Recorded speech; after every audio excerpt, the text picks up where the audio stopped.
The best prophets lead you up to the curtain and let you peer through for yourself. Frank Herbert.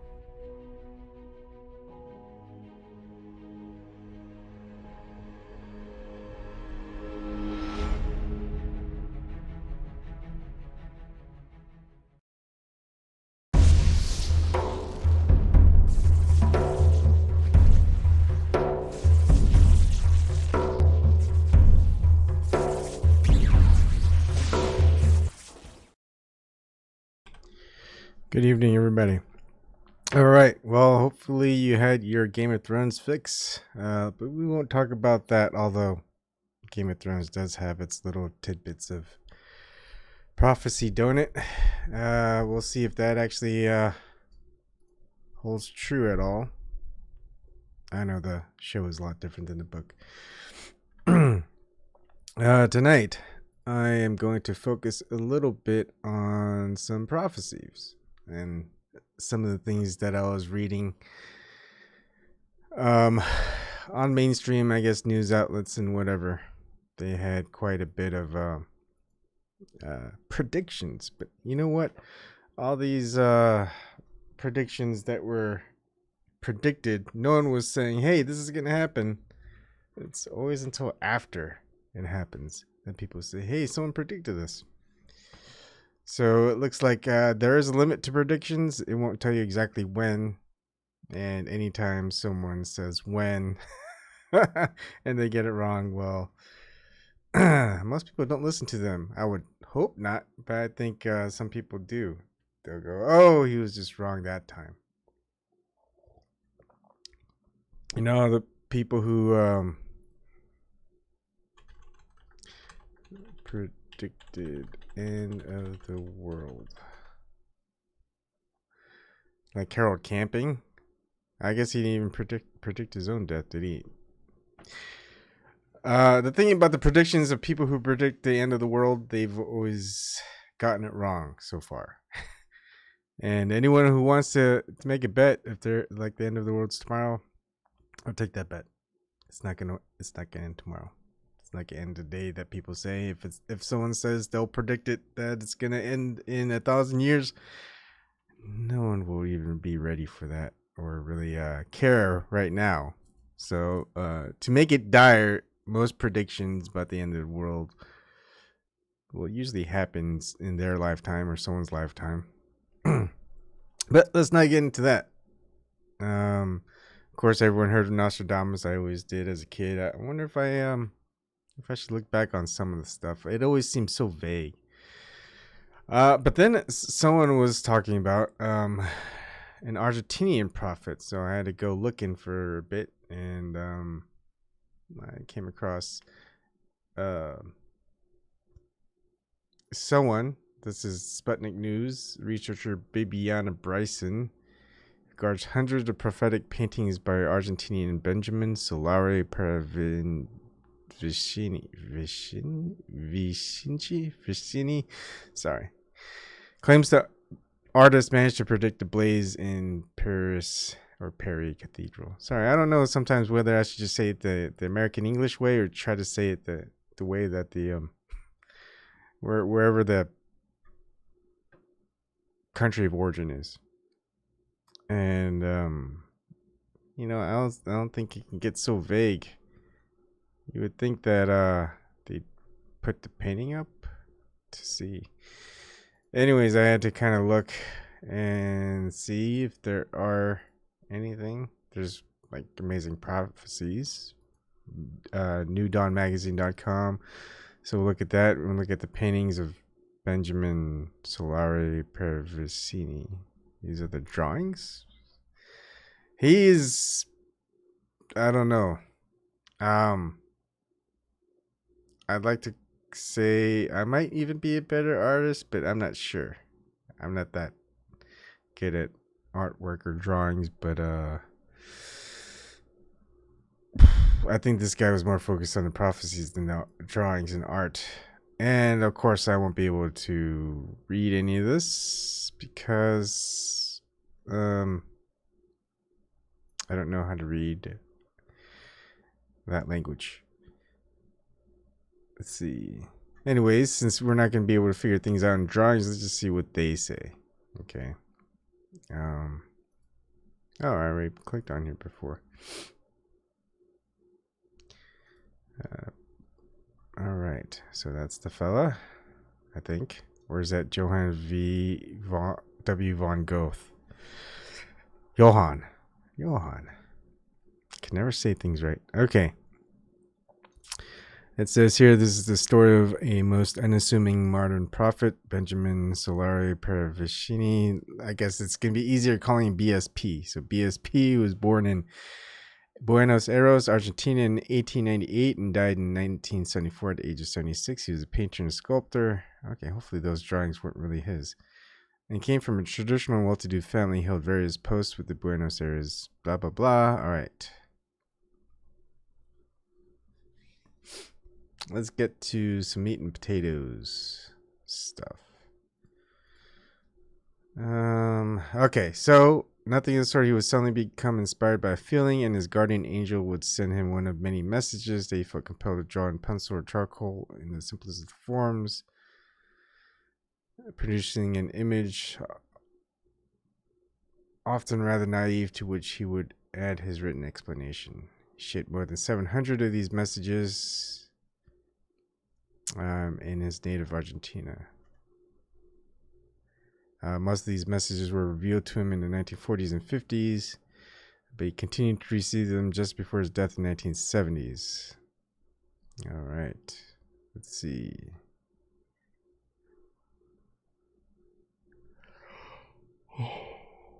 Oh, excuse me.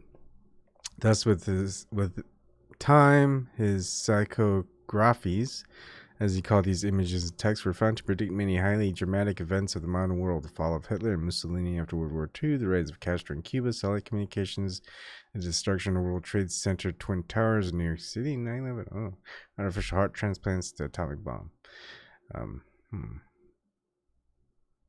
Well, if this is true, then the conspiracy theory that there is no such thing as nuclear weapons is proven false by prophecy. Okay, let's see.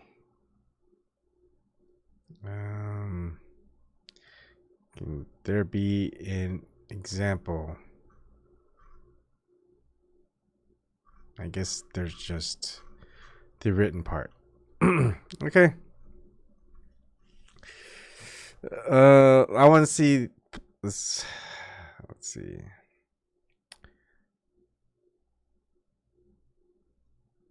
What's the best one? I'm just trying to find it. 2012 London Olympics.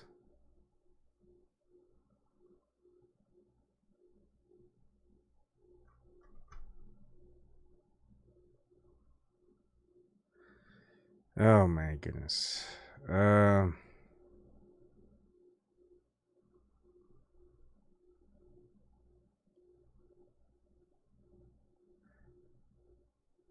Interplanetary vessels come to Earth in peace, 1960. I guess, well, Earth ain't flat then, huh? If there's outer space. Earthbound civilization includes a lost civilization that was far superior to the ones that followed it. Or it could have been interpreted wrong. Let's see. Oh, more interplanetary stuff. Submerged in South Pole, only to appear in the North Pole in a matter of seconds.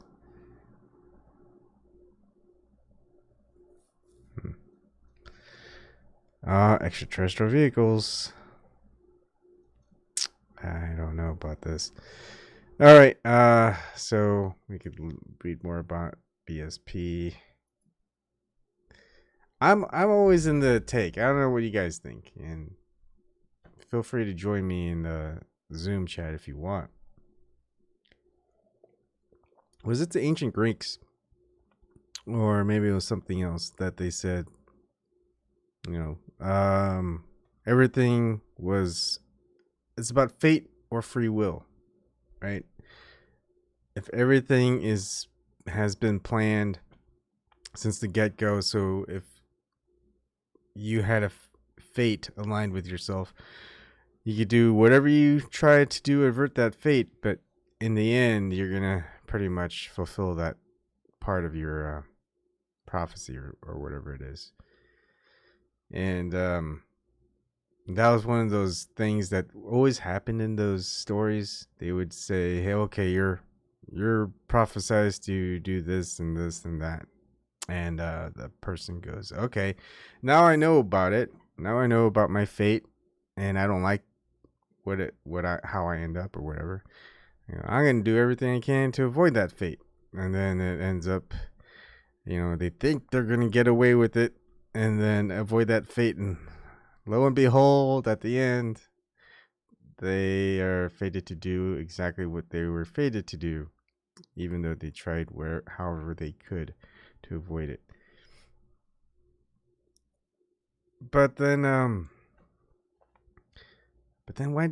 It's like, why do anything at all? And those stories, I always wonder, is like, if the person killed themselves, then obviously that wouldn't happen anymore.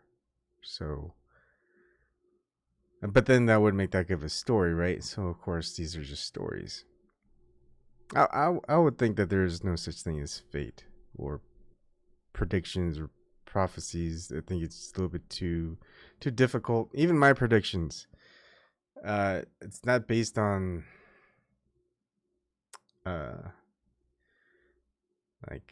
spirits or guardians or even mythological textbooks. It's just or feelings, sometimes feelings, but I just kind of say, that's what I feel. That's about it. That's as much leverage as I give it. But there are things that seem just very logical and smart. Just like when I predict Hillary Clinton will run 2020, that just seems like a given, and she's gonna run late. Bill Clinton was the one that ran the latest of all presidents and got the nomination, and he won the presidency. Hillary Clinton came second, running the latest, and she didn't win. But look, both the Clintons ran late, so don't be surprised if Hillary Clinton runs. And plus, everyone knows that Hillary Clinton, the longer she stays running in a campaign, the less her favorability rating becomes. So, of course, she's going to go ahead and run late. And there's money for it. If the idea for her is to gain money and hopefully more power, she's definitely the one who's going to want that. And the Clinton Foundation isn't going anywhere. Heck, I think the Democrats still love her because she can raise money. And they probably don't like Bernie Sanders. If he's going to be the potential nominee, she'll probably come in and say, look, nobody's going to beat Bernie Sanders, but I beat Bernie Sanders in 2016, so I'll beat him. And then she's going to say, I'm going to beat Donald Trump. I beat him last time. Yeah. This whole thing about, what is that? The states, the count. It's, dang, I can't remember. But like, she'll say, I won the popular vote. I'm telling you, she's going to win. Not legitimately, but she's going to win. Not that, politics and voting is legitimate nowadays anyway. All right, so less about Charles Taze. I kind of want to look at prophecies that they say have come true. So I just typed in Google prophecies that have come true. Let's see if there's been any prophecies that have come true. There's even stuff. All right, livingwaters.com. I don't know exactly what they are, but I've seen them around. BBC, that's going to be just the corporate mainstream. And then edgarcasey.org. Of course, Edgar Cayce is well known theosophist and I guess prophet, person who could predict the future.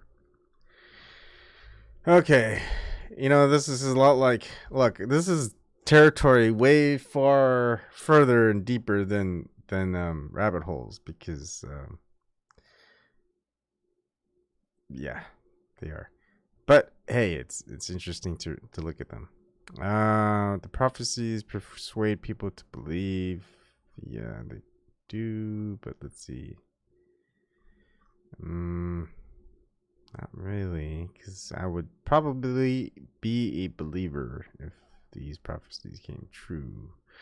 So let's not go into these. Let's go into 1,000-year predictions that came true by BBC. And actually, if things came true in that regard, it wouldn't be a belief. People would just know it. Digital color photography, the rising height of Americans, mobile phones. Ah, that's interesting.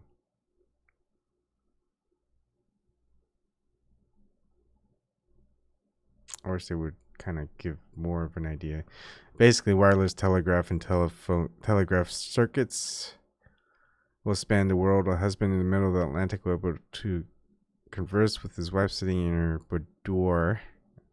Chicago, I don't think those exist anymore. I just don't know what they are. We'll be able to telephone to China quite as readily as we now talk from New York to Brooklyn. Watkins, I guess. They don't really give you much of who said that, but I guess it's Watkins's prophecy. Pre-prepared meals, slowing population growth. Is it really slowing? I thought it was. I guess it is slowing nowadays, isn't it? Hothouse vegetables, television, tanks, and bigger fruit, and Asila Express.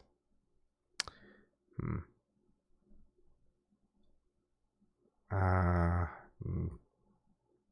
don't know. Is it? Do we really have that? I guess we do. Boston, Washington D.C. Wow. That's great. Technology is something else, technology, almost anybody can predict technology in my opinion. So let's not do any of that. Let's see. Edgar Casey sleeping prophet. Yes, that's right. He had to be asleep. These were his dreams. Hi, Kathy. How's it going? The ARE makes a ton of money off Casey. I ended up there back in 1998. All right. Let's take a look. Because I read a lot of the stuff with Edgar Casey. It's just one of those rabbit holes. All right. Stock market crash from 1929.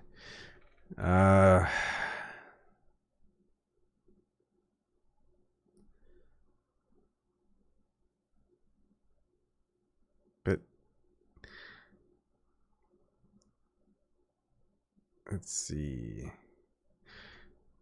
So Casey stated we may expect a considerable break in bear market. See, this issue being between those of the reserves of nations and of individuals will cause, unless another more stable banking conditions come to relief, a great disturbance in financial circles. This warning has been given. See, but the thing is, I can give a prophecy of that extent as well.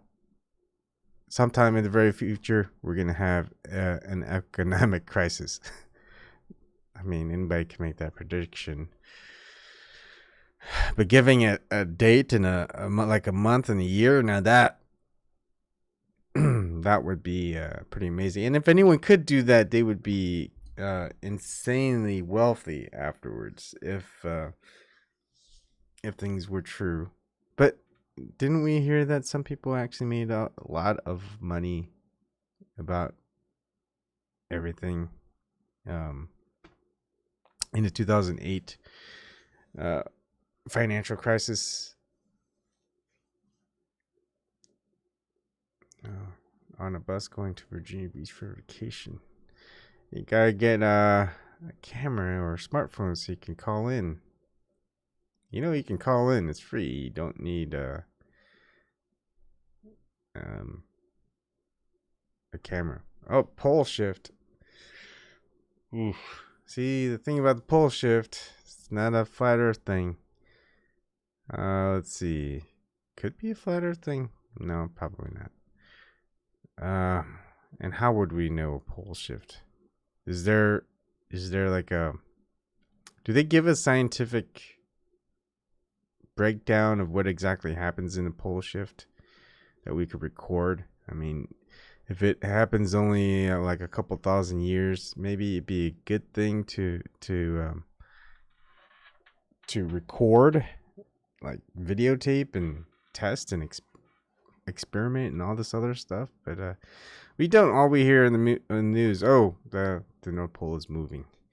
Oh, they're shifting. Oh, you don't have to worry about it. You won't even notice a difference. It's great. We won't notice a dang difference, but they're going to tell us it's happening.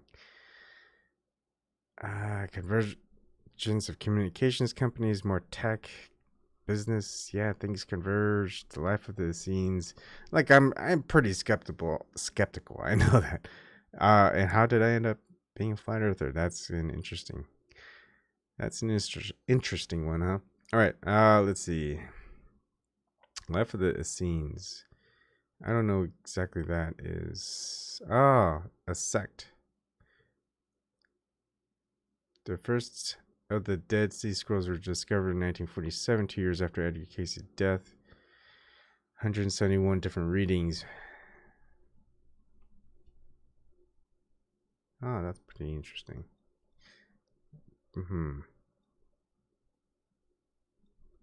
Blood used as a diagnostic tool, La Nina and El Nino effect. No.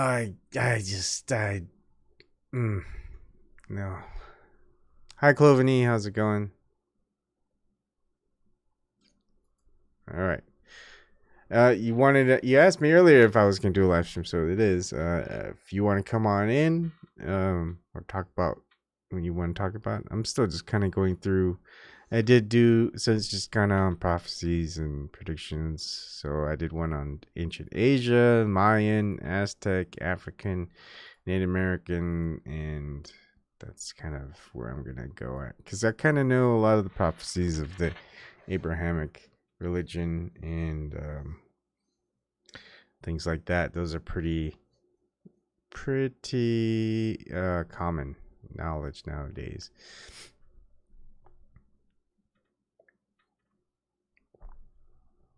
All right, let's see.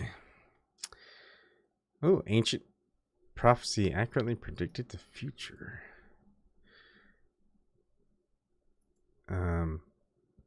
Okay, more church stuff.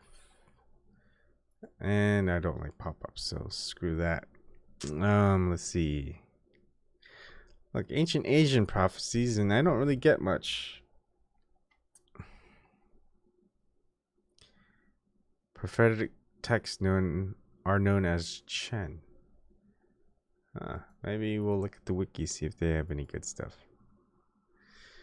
Kathy B, beginning in about 1990, my life took a major turn. Mine took one, I don't know, I guess 3 years ago. It's still turning, it looks like. Alright, so a prophecy in Wikipedia is a message that is claimed by a prophet to have been communicated to them by a god. Excuse me. Such messages typically involve inspiration, interpretation, or revelation of divine will concerning the prophet's social world and events to come, compare divine knowledge. All known ancient cultures had prophets who delivered prophecies. See, that's what I'm looking for.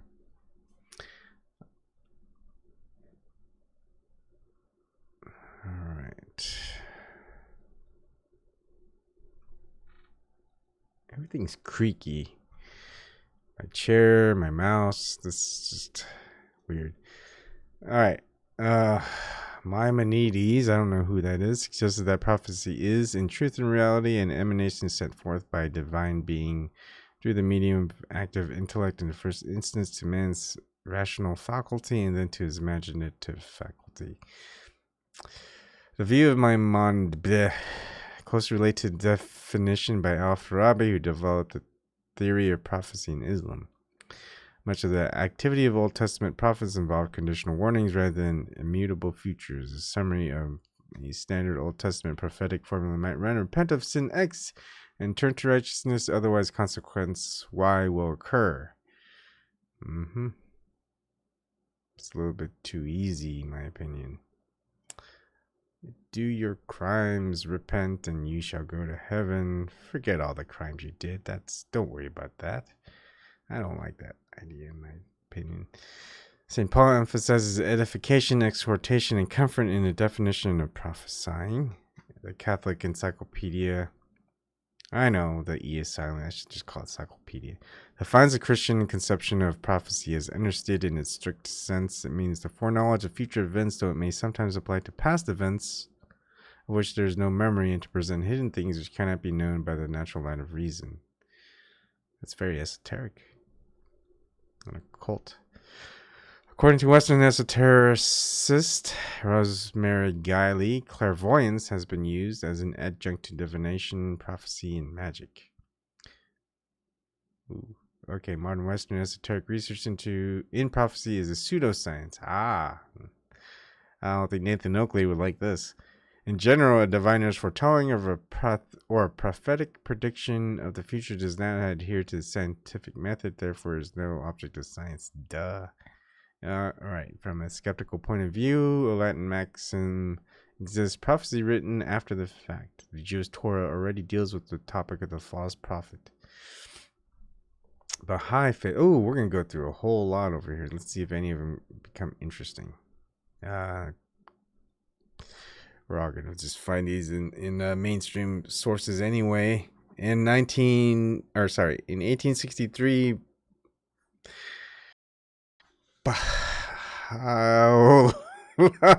oh man, I don't know how to say any of that stuff. The founder of the Baha'i faith claimed to have been promised messianic figure of all previous religions and a manifestation of God.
That's fine. All right, give me a second.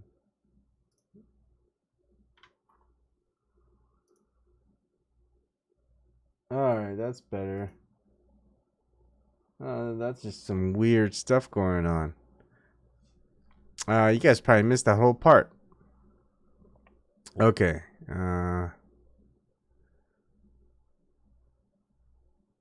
Okay, there we go. Some weird stuff going on over here. Anyways, if you guys, I'll keep an eye on that. That is weird.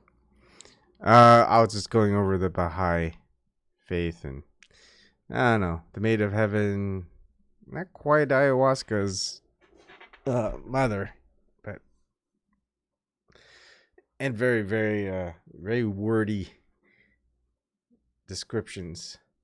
You know, I would love to have like I was saying before, like a Donald Trump description. You know, in the future there will be a great wall, and that wall will be built by someone who wrote the second greatest book of all. And this beautiful, like my daughter, beautiful spirit came. You know, can you imagine Donald Trump as a prophet? I don't think Donald Trump is the type who become prophets. All right, Buddhism. The Hedong Kosong John records that the king of Bofong of Sia. Sounds a little bit like Korean, but had a desire to promulgate Buddhism as the state religion. However, officials in his court opposed him. In the 14th year of his reign, Beofeng's Grand Secretary Chedon devised a strategy to overcome court opposition. Schemed with the king, convincing him to make a proclamation granting Buddhism official state sanction using the royal seal. Chedon told the king to deny having made such a proclamation when the opposing officials received it and demanded an explanation. Instead, Chedon would confess. So just a lot of scheming. So scheming to make things happen. Let's not make that as like a prediction. It's kind of like now they'll scheme and make predictions, and they'll be like, "See, I told you so," but they're the ones who made it all happen through they. Sorry, I'm kind of out of it today. I don't know what it is. It's just I need some upbeat is what I need. I need something get me going. Whew. I gotta get out of this rut, whatever it is. Maybe it's a storm, maybe it was something. But like I'm not feeling it, you know that normal everyday where you're just kind of feeling it, you're like ready to go. I'm just kind of like I'm ready to go to sleep. It's not even 1. It's like 12:30. We could skip Christianity. We've gone through it. The most famous Chinese prophecies, d.tube, which I never heard of. Maybe if I was Chinese, I would know about it. It's a Chinese prophecy book from the 7th century Tang dynasty. I wonder if they prophesized Tang. The book is known for predicting the future of China. Okay, so it's not going to be that important anywhere else. Let's see. I guess we don't really know what's going on in China in the first place, so let's skip this one. Oh, excuse me. The Saint movement. Islam, Judaism. Yeah, we've gone through so many of those. Native American prophecy. There exists a problem in verifying most Native American prophecies that remain primarily in oral tradition, yes. And thus, there's no way to cite references where writings have been committed to paper. In this system, the best reference is an elder who acts as a repository of the accumulated wisdom of their tradition. In another type of example, it is recorded that there are 3 Dogrib prophets who had claimed to have been divinely inspired to bring the message of Christianity's God to their people. Oof. All right, let's. This wiki is killing me. Let's go to Native American prophecies. Or the Baha'i. Yeah. Sometimes I just like to look at the images. Sometimes they'll give a better description. For example, look, Hopi Prophecies, Prophecy Rock, which I never heard of. I don't know what Prophecy Rock is. And this goes to crystallinks.com. Hopi elders pass warnings and prophecies from generation to generation through oral traditions and reference to ancient rock pictographs and tablets. An ancient Hopi Indian prophecy states when the blue star Kachina makes its appearance in the heavens, the fifth world will emerge. I don't know what the fifth world or blue star Kachina is. Okay. This will be the day of purification. I don't know what purification is in that term. The Hopi name for the star Sirius is blue star Kachina. It will come when the Sesquasaha blue star Kachina dances in the plaza and removes its mask. Oh, in ancient Indian theory, the blue Kachinas are aliens. Let's hope not. All right, that's some serious prophecy. Get it? Serious prophecy. Oh boy. Let's see. Reality is a metaphor in which we quest to find answers to the greater truth of who we are and why we are here. Yes. Something in our souls tells us that change is happening on a global consciousness level. The blue frequency is part of that. Sirius is Isis, rebirth of consciousness. Oh, here we go with the Isis. Is this Hopi or is this something else? Blue links to higher future frequencies of consciousness as we spiral up through the patterns of sacred geometry. Okay, so we're going back into Mystery Babylon. That's weird. There's Prophecy Rock near Araibi,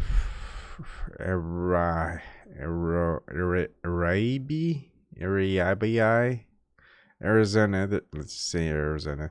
There's a petroglyph known as Prophecy Rock, which symbolizes many Hopi prophecies. Interesting. I wish I could see the rock, but you can see how there's the Nazi swastika, but it's the reverse. Oh, of course, you guys know all about that. Kathy, much of the newer Hopi prophecy has been changed on the net. I wouldn't be surprised. It feels like everything in the internet, as far as like the main stuff, don't know what to think.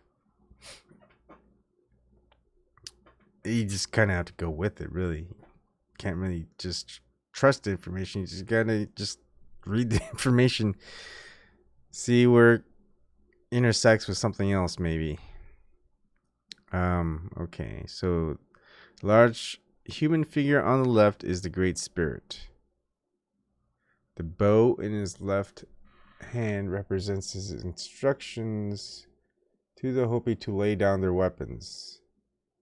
The vertical line to the right of the Great Spirit is a time scale in 1,000 years. The point at which the Great Spirit touches the line is the time of his return.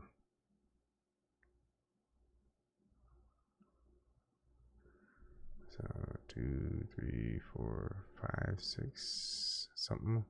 The life path established by the Great Spirit divides into lower, narrow path of continuous life in harmony with nature and wide upper road of white man's scientific achievements. The bar between the paths above the cross is coming of white men. The cross is that of Christianity. Okay. Circle below the cross represents the continuous path of life. The 4 small human figures on the upper road represent, on one level, the past 3 worlds and the present. On another level, the figures indicate some of the Hopi will travel the white man's path, having been seduced by its glamour. The two circles on the lower path are the great shaking of the earth, World Wars I and II. The swastika in the sun and the Celtic cross represent the two helpers of Pahana, the true white brother. A short line that returns to the straight path of life is the last chance for people to turn back to nature before the upper road disintegrates and dissipates. A small circle above the path of life after the last chance is the great purification, after which corn will grow in abundance again when the Great Spirit returns, and the path of life continues forever.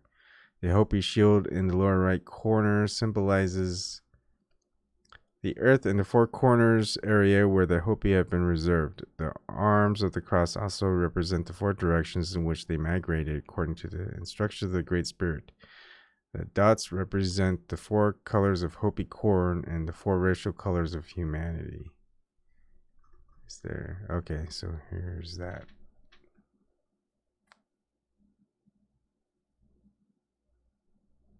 Just trying to get a better look, sorry.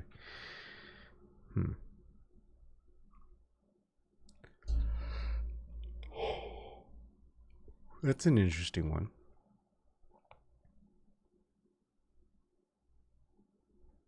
I'm gonna have to write that down.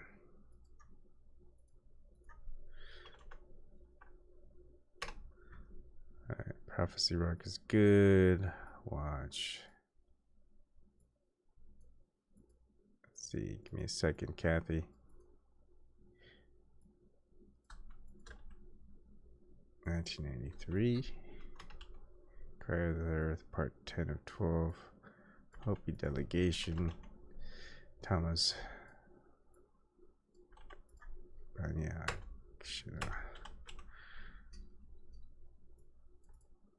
Shoot.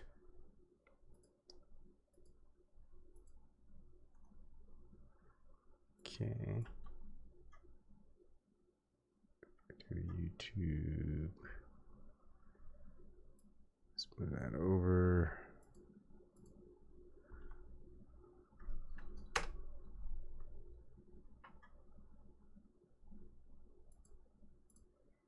That's the best picture we'll get.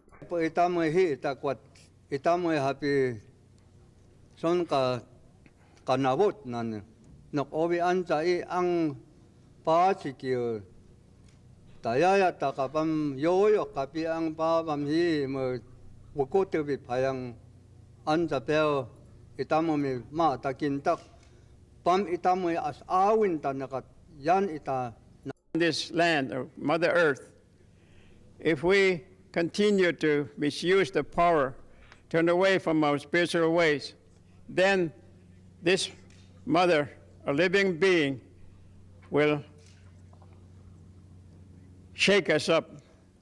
Big, greater earthquake going to hit us. She's warning us that we are not following the instructions.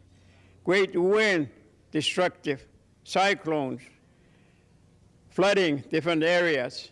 And someplace it will not rain and hailstorms, destructive. All these things, nature is going to be warning us, but we don't seem to understand, and we don't listen, and we don't want to correct ourselves. We continue to do things that are creating these problems.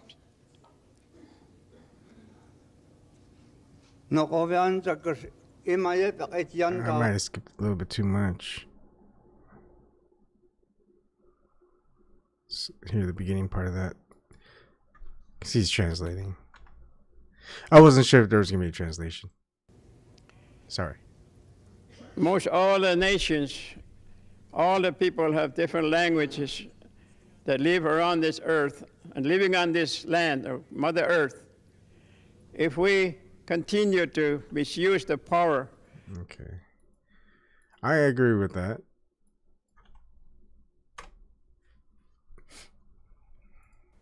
Everything has already been taught time by time. We have known all this process and how it's been from the beginning and out to the end. So we have everybody still have a religious and prophecy. What everybody, they are the same. So it's no more any difference. Those who are Christian down the village, they the one they draw this one. Oh, really? Yeah, those Christians they draw this one. So on their Bible, it just we everybody still have that mention about all that Bible that it's just like that. So it's how we beginning from on this earth and we were heading out to the we call it everlasting life or purification, I would say. Purification. All this has been drawn. And this is the one that one-hearted person right here. All right, he's not evil. So he's still holding this line here. Now you just intrigued my curiosity. Christian story of the Hopi. I think I might have been getting into this, but on another series, but we'll see if it matches up.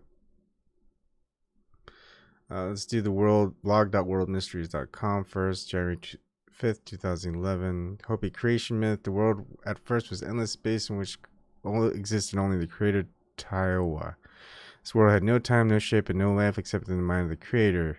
Eventually, the infinite creator created the finite Sotuknang, whom he called his nephew and whom he created as his agent to establish 9 universes.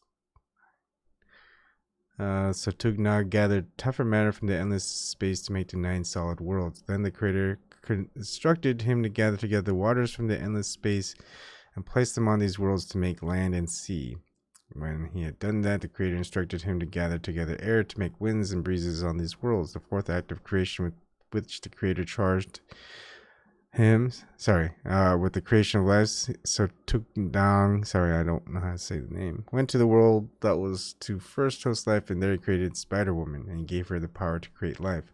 At first, Spider-Woman took some earth and mixed it with saliva to make 2 beings. Over them, she sang the creation song, and they came to life. She instructed one of them, Pakokoya, to go across the earth and solidify it. She instructed the other, Palankoiwoya, to send out sound to resonate through the earth. And so the earth vibrated with the energy of the creator. Pakwonghwa and Palangoya were especially the poles of the earth to keep it rotating.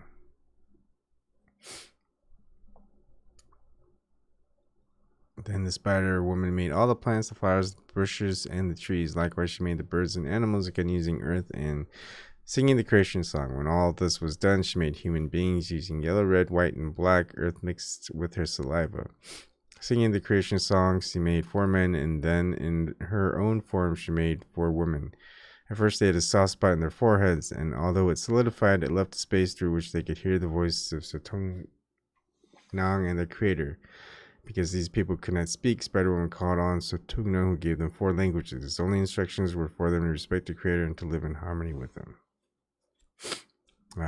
These people spread across the earth and multiplied despite their 4 languages. In those days, they could understand each other's thoughts anyway, and for many years, they and the animals lived together as one. Eventually, however, they began to divide both the people from the animals and the people from each other, as they focused on their differences rather than their similarities. As division and suspicion became more widespread, only a few people from each of the 4 groups still remembered their creator. So Sotuknang appeared before these few and told them that he and the creator would have to destroy this world, and that these few who remember the creator must travel across the land following a cloud and a star to find refuge. That's interesting. It's very similar to the creation myth Yeah, be careful with newer posts. Yeah, it just seems very similar with the creation myths of the Old Testament. These people began their treks from the places where they lived, and they finally converged. So Toknung appeared again.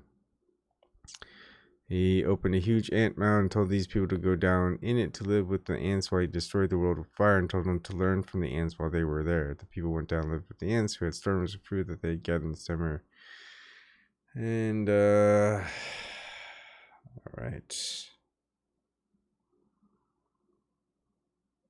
Yeah. May have to go over it again sometime. This is a very long creation myth. All right. That's interesting. We're gonna go. Let's look at something else. You know what? I'm probably gonna look over those videos that you had and see, because again, it's really about experiences. People's experiences are gonna be different than mine. But the one experience I know is the same as anyone who tries ayahuasca. There, you are gonna have the same experience as anyone who's tried ayahuasca, where you get to talk with Mother, and that's all the experience of higher consciousness I can go by. There's no other that I've experienced. Maybe I will someday. Maybe I'll go down a different path of looking for certain things, but it's just I haven't gotten there, so I can't explore what I'm going to explore. That's the whole prophecies predictions, right? Am I fated to have these? I don't think so, but who knows? The Aztecs foresaw the end of the world. The outline. All right, let's see. Let's look at the Aztec Empire, because yeah, I'll do a separate show. Thanks, Kathy. Party pack. A load of nonsense. None of us were there. I don't know which part. The Aztecs foresaw the end of the world, but then it didn't happen. Oh, great. We know about the Maya 2012. So let's go down the Aztec. What's their end of the world prediction? So here it says the world was supposed to have ended in 2012 as foretold by a Mayan prophecy that in the end... We got a guest, Cloven E. Hi, Cloven E. How are you doing? You may have to set up your mic and all that jazz. I don't know if you're speaking using a smartphone or if you're using a computer, but there will be an icon that looks like a microphone. Don't click on that. That mutes you. But click on like an up arrow or something, and you can choose your microphone and your speakers. I don't even know if you can hear me. But while we're waiting on that, let's look over the restream. Okay. Cool. All right. So the world was supposed to have ended in 2012, as foretold by a Mayan prophecy that in the end only prophesied that the Mayans would need to buy a new calendar. As the prediction went, our solar system would align with a black hole at the center of the galaxy. They didn't even believe in the heliocentric or even the globe model, whoever this person is. Let's get to the stupid Aztecs part. Come on.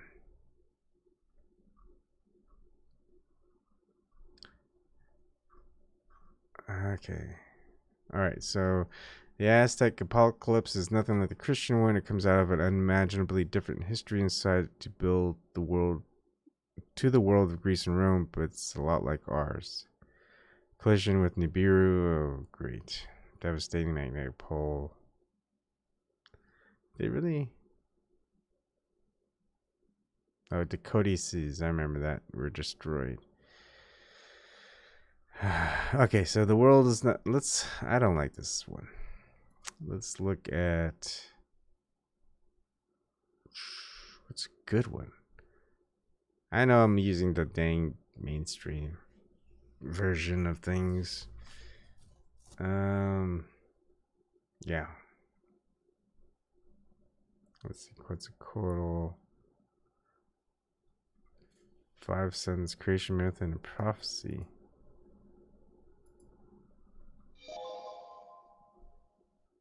Alright. Clovenese still trying to figure that out.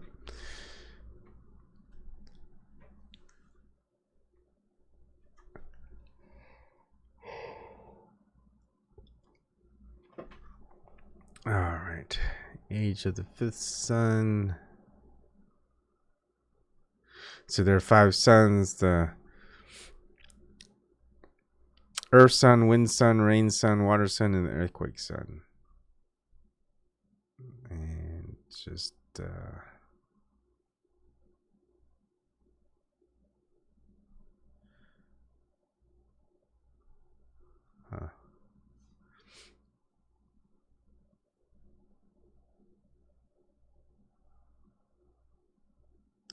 god of fire is depicted in the center image. North, east, southwest.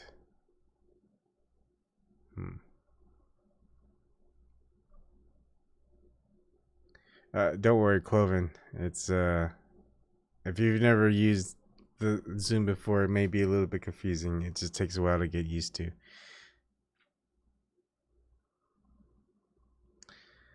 Four directions and the axis mundi. Mesoamerican cosmology was viewed as a universe composed of 5 parts, 4 cardinal directions: east, west, south, and north, and the center. Additionally, they believed that the 5 suns were also 5 births of the world, the key to the rebirth of the world. The Great Empire was believed to be located at the center of the universe. Of course, they thought everything was flat, so it wasn't a universe of the solar system, but of the Earth. So that would make it the center. It is known as the world pillar, cosmic axis. Obviously, center of the Earth. That is the world.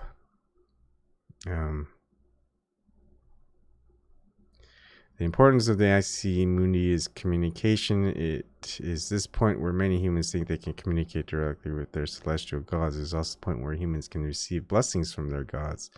The interesting fact about the axis mundi is that it is not restricted to just one point on Earth. Multiple points can be seen as the axis mundi all at the same time. Are these like gateways they might be talking about? Mountains can be the axis mundi. Oh, this is interesting. The Black Hills, because pretty close by. I wouldn't say pretty close, but it's a distance away. But still, I think it's within driving distance, within half a day, or even maybe not even half a day. Mountains are one of the more popular points where the ancients believed the earth connected to heaven. For the Sioux Indians of Dakota, excuse me, I don't know why I'm burping.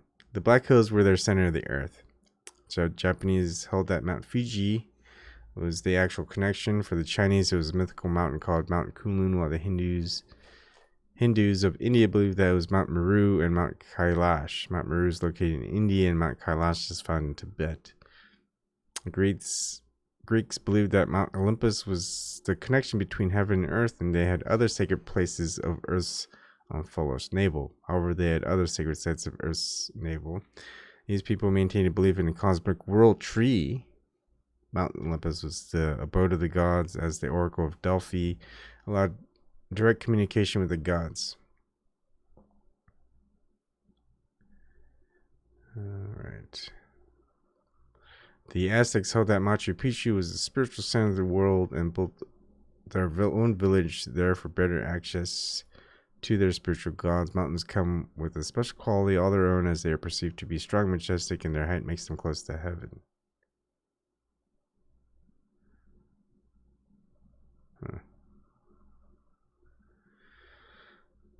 Okay. Nature can be considered to be an axis mundi. Norse mythology leads us to their belief that one tree, Yggdrasil, holds 9 different worldly systems. That's where I remember the 9 different worlds. Interesting that the Hopi in the Norse have the idea of 9 different worlds. Then the pathway could have no visible shape, and shamans were thought to have the power to travel to different worlds to learn how to heal, gain wisdom, and retrieve souls. Not to be left out, many people consider the human body to be able to have the special connection to the celestial realms. In the chakra tradition of both Hinduism and Buddhism, the human body is seen as a pillar or temple. This design enabled the adherents to conclude that meditation and prayer would allow a person to leave their bodies and commune with spirits. The idea that the human body is an axis mundi can also be seen in the Christian faith.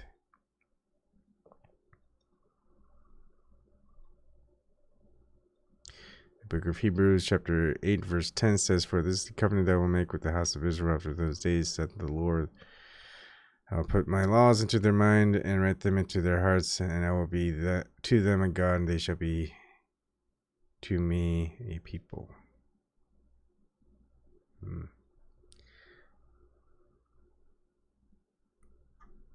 So much. I may have to dive into old textbooks. Oh, but all that stuff has probably been burned. Man. I would have thought that we could get so much information, good information, out of the internet and the digital age, and I think I've been wrong. I think there might be a few people who have collected a lot of good old books, but they haven't put that knowledge out there for everyone to see. And those who have might have changed them, or changed, or maybe omitted a lot of things. Who knows? Or maybe we just can't find them.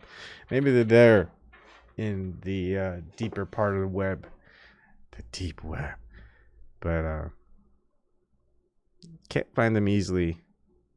Maybe we have to look at the like the 250, or why don't we use some esoteric number? Maybe the 666 result of Google. Maybe that's where we'll find things.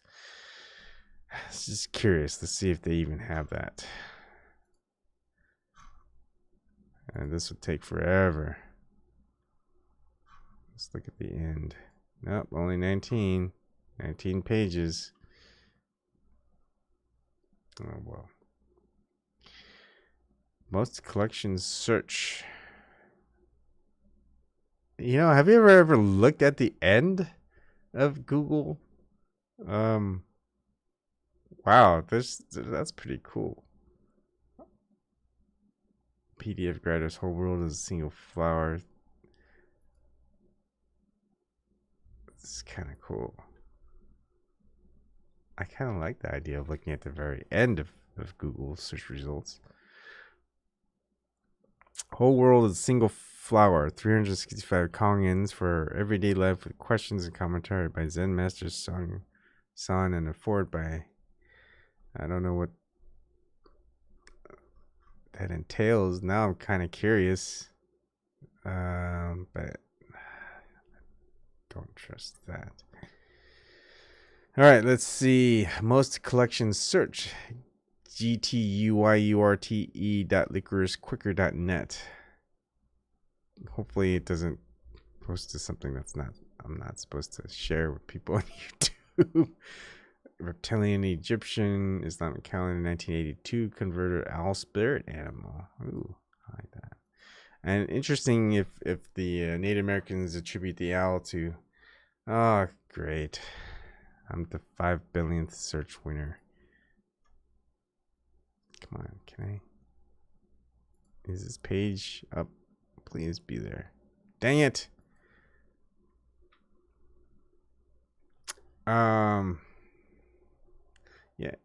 Yeah, we are here. That is true. We're all trying to figure things out, aren't we?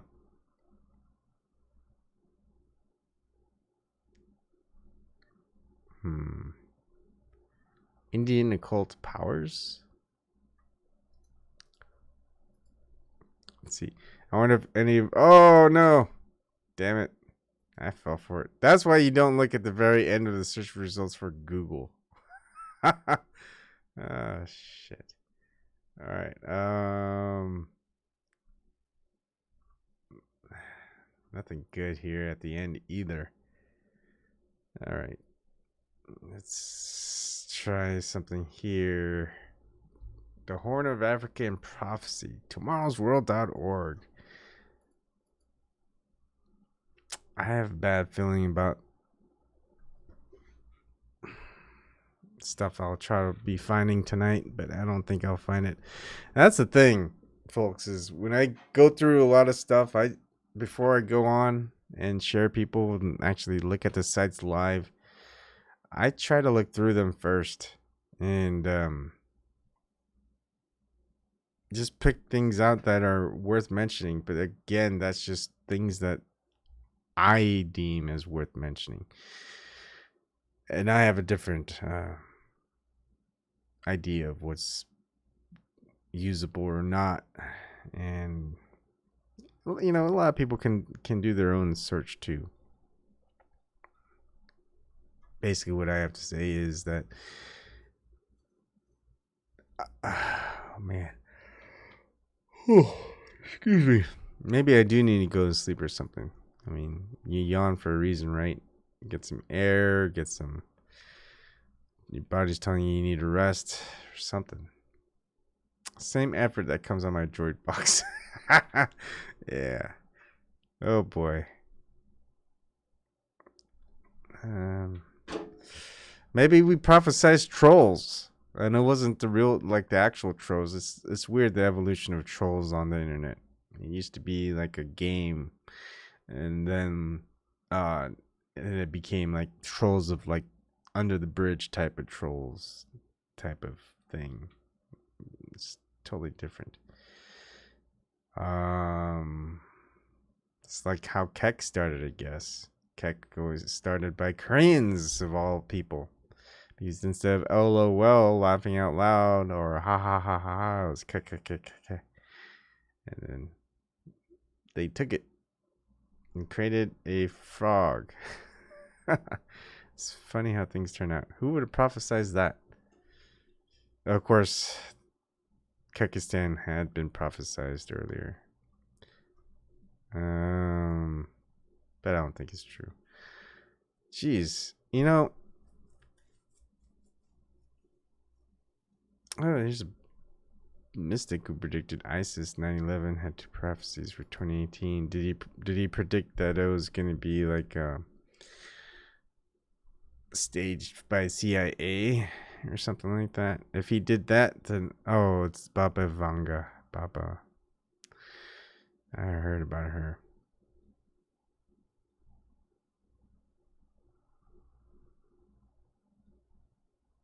Like, I would have liked someone like predicting way back, predicting that people will fake the roundness of the earth and going to the moon and all this other stuff.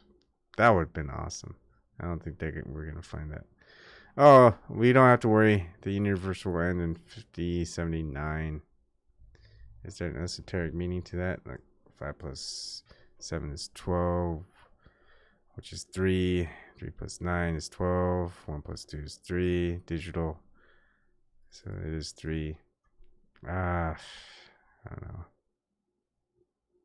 Global hunger will start to be eradicated between 2025 and 2028. Ha! I think not. The controllers of the masses love being able to cause hunger. We're never gonna end global. Not that's globe. Flat hole hunger.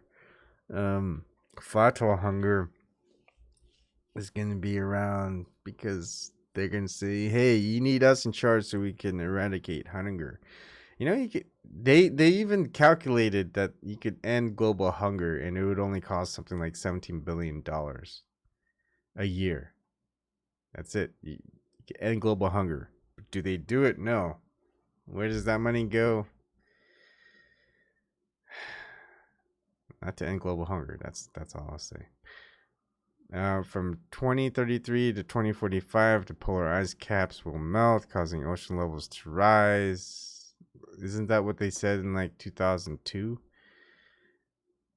Ocean levels haven't really risen, or it's so small and minute. And they said if they did rise, well, there goes the coral reefs. Well, coral reefs are still alive. There's plenty that are dying, but they just keep moving up and up. It's just, goodness gracious.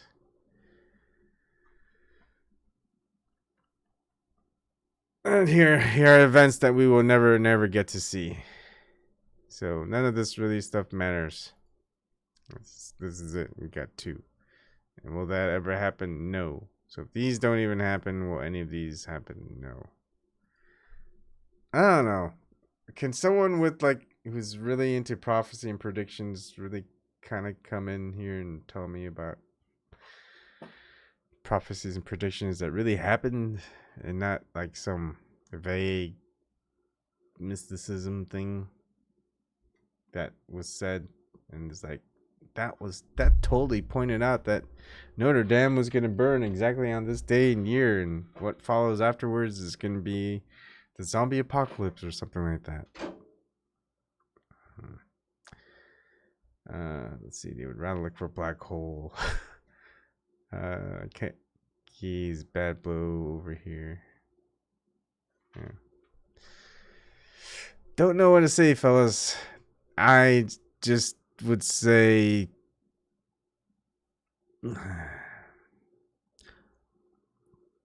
prophecy and predictions are the ones who make the predictions and the prophecies. If it ever came true, they would be the ones who would try to make it come true. So, and then there are the prophets and prophecies of like it's gonna happen in like 200 plus years, up to like a couple thousand. Like, will anyone even be around by then? But it's there to impress people, right?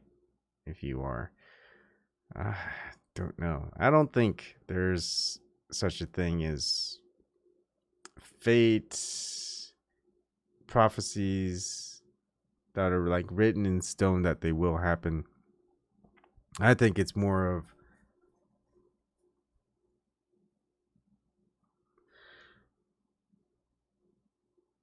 signs. It's kind of like breadcrumbs. You could toss out a couple of breadcrumbs trying to get connections somehow, whether it's connections to people, connections to thoughts or ideas, connections to whatever. And I think if someone pays attention to those connections, they'll get connected.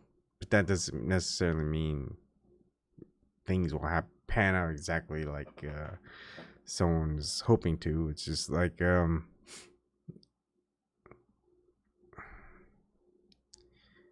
don't know. It is like fishing, not like fishing. Well, it is very like fishing. Like I'm talking fishing with PH, but fishing with the FI. Fishing for fish. It's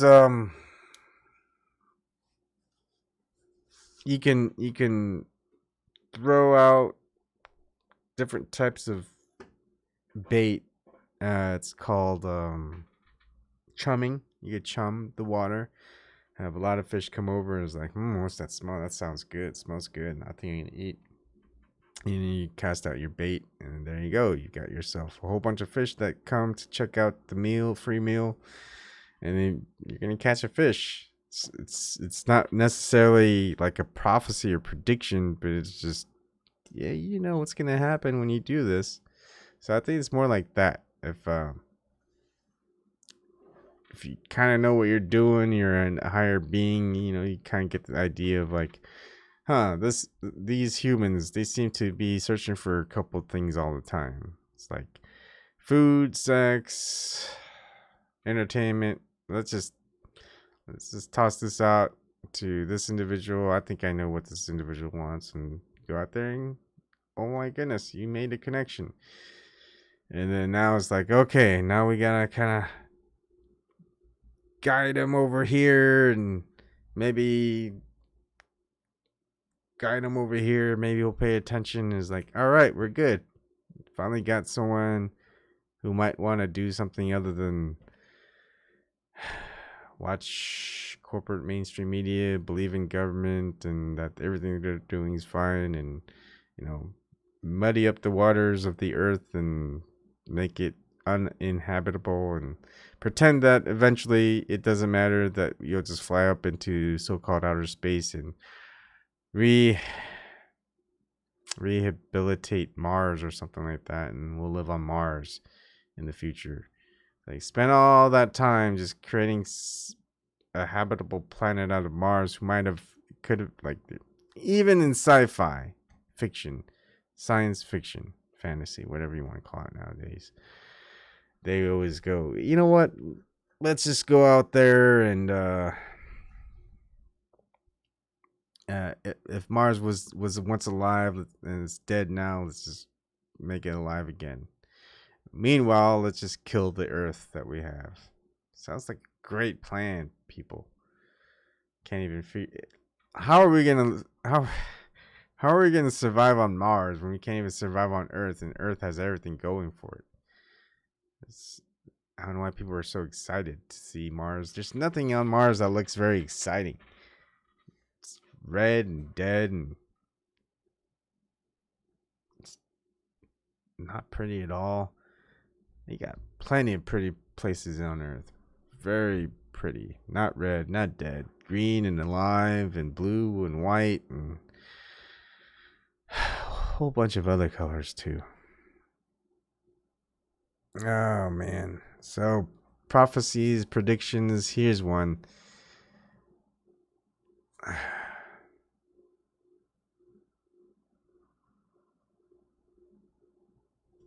Predictions and prophecies won't come true. No matter how hard you believe it. There's that. Okay. It takes action. Belief is not an action. It's kind of like a blind hope or something. Like, people can believe whatever they want. I just can't do it.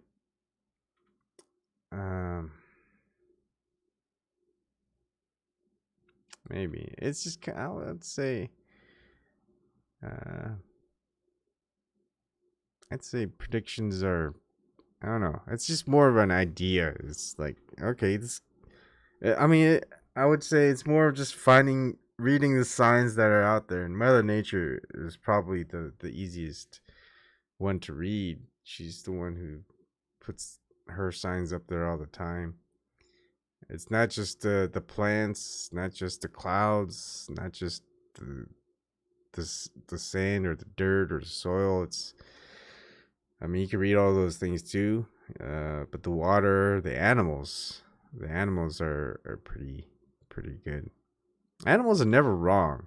You would think that, like, certain, like, birds, like the American robin today, or a couple days, you think they would kind of fail one year, that they just all of them would build bad nests. They'd pick a bad place to congregate. Yet every year, nothing bad happens. They all figure it out. They all survive. They all live. Aside from humans who just go off and want to go ahead and devastate and kill them all, well, that's a different story.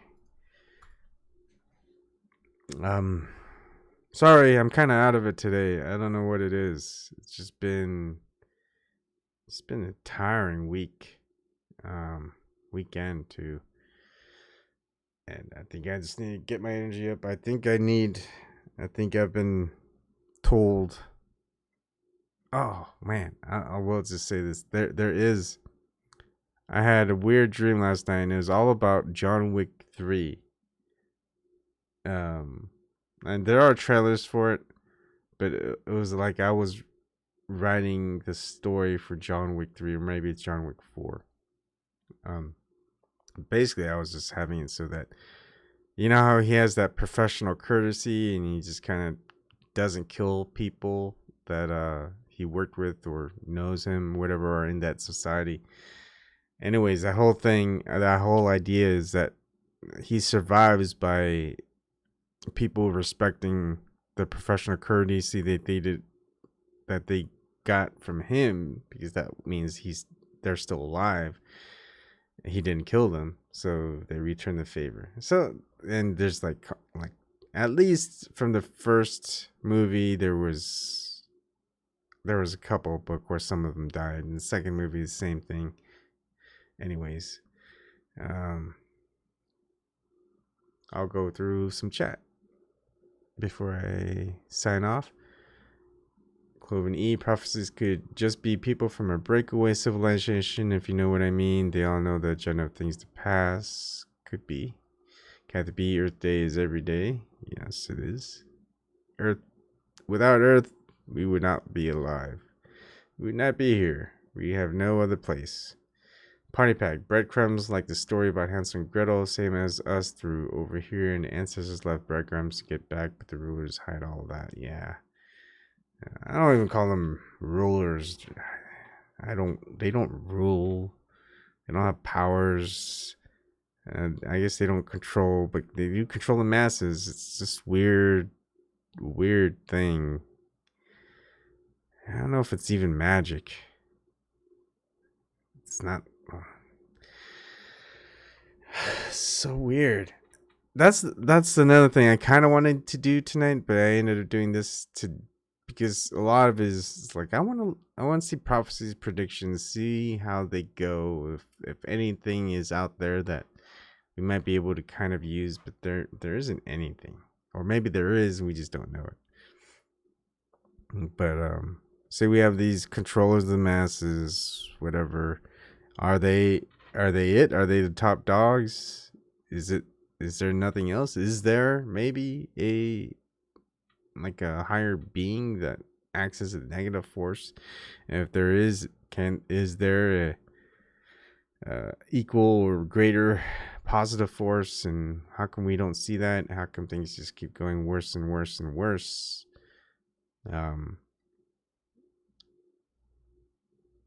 Because look, if there is something good out there, well, where is that good?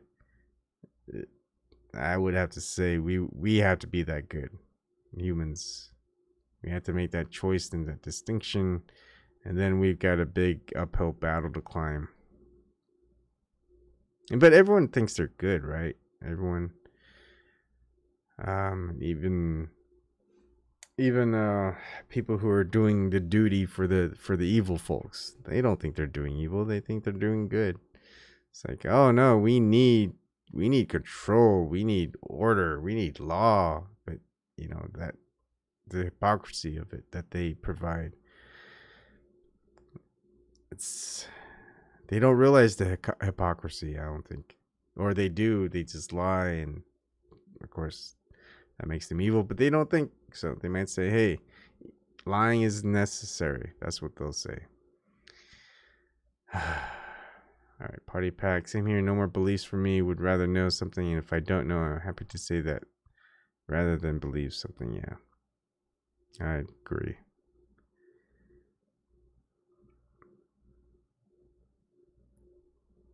I mean, it's just more of a philosophy that I have. It's just, if you don't believe on anything, then why do anything? But if you do believe in something, then you won't keep looking for something where it might be the actual truth. I mean, either way, not believing anything at all or believing in something totally, you're gonna stop looking for the truth, what's behind it all. So you gotta kind of be that medium, the balance, and just say, you know, even if I do believe, I'm just gonna keep looking and see if I'm wrong. Or maybe if you don't believe anything, maybe you still look for something, because there might be something that you haven't found yet, and you just made a judgment call too early. You know, imagine you're like, I'm 40, okay? So I don't know how many of you guys are out there, but it's like, suppose you're just, you know, I've seen all I need to see in life. There's nothing there, you know. And the next thing you know, you've won a lottery ticket, you've traveled all over the world, and you've seen all these different things, you meet all these different people, you eat all this amazing food that you've never realized was there, especially like fruit and vegetables and different types of coffee and all this other stuff. And like, oh, I just made a judgment call on something, and it's like, you know, I was wrong. All right, let's see. Galaxy J1 Mini Prime. All right, well, we'll give Mini Prime a little test here. Let's see. Wink, wink. Hi, Galaxy J1 Mini Prime. Who is this? I can't hear anything.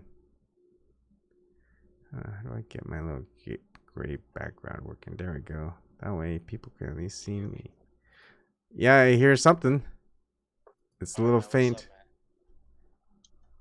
I'm gonna have to delete my blackjack card counter, my Android phone to install Zoom. Oh, okay.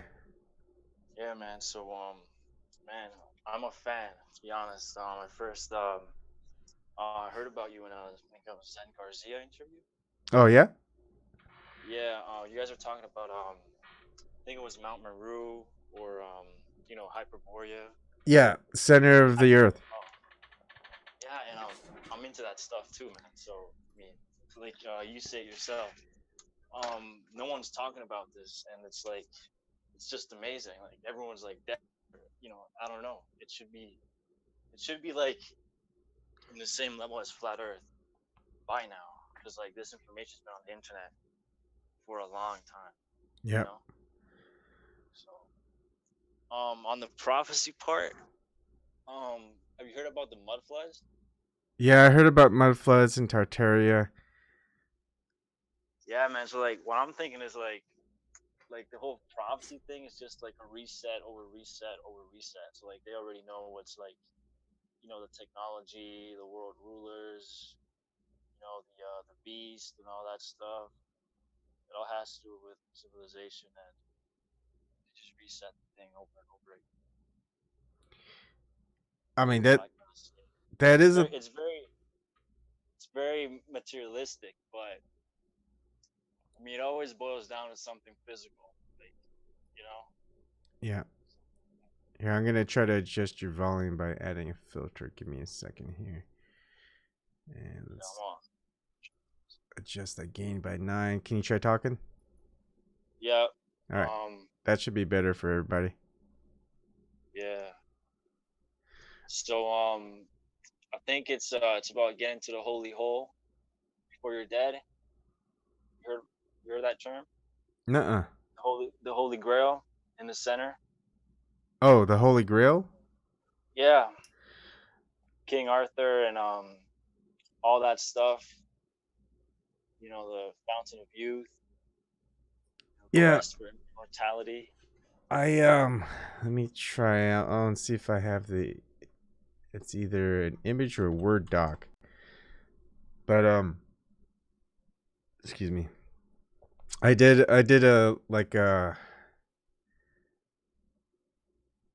a thing for, dang it, I wish I could see it. Like some numerology stuff, some right. I forgot if there's a specific word for it. But a couple of numbers kept coming up with North Pole. I think I found it. Let's see. Oh, gematria stuff, yeah.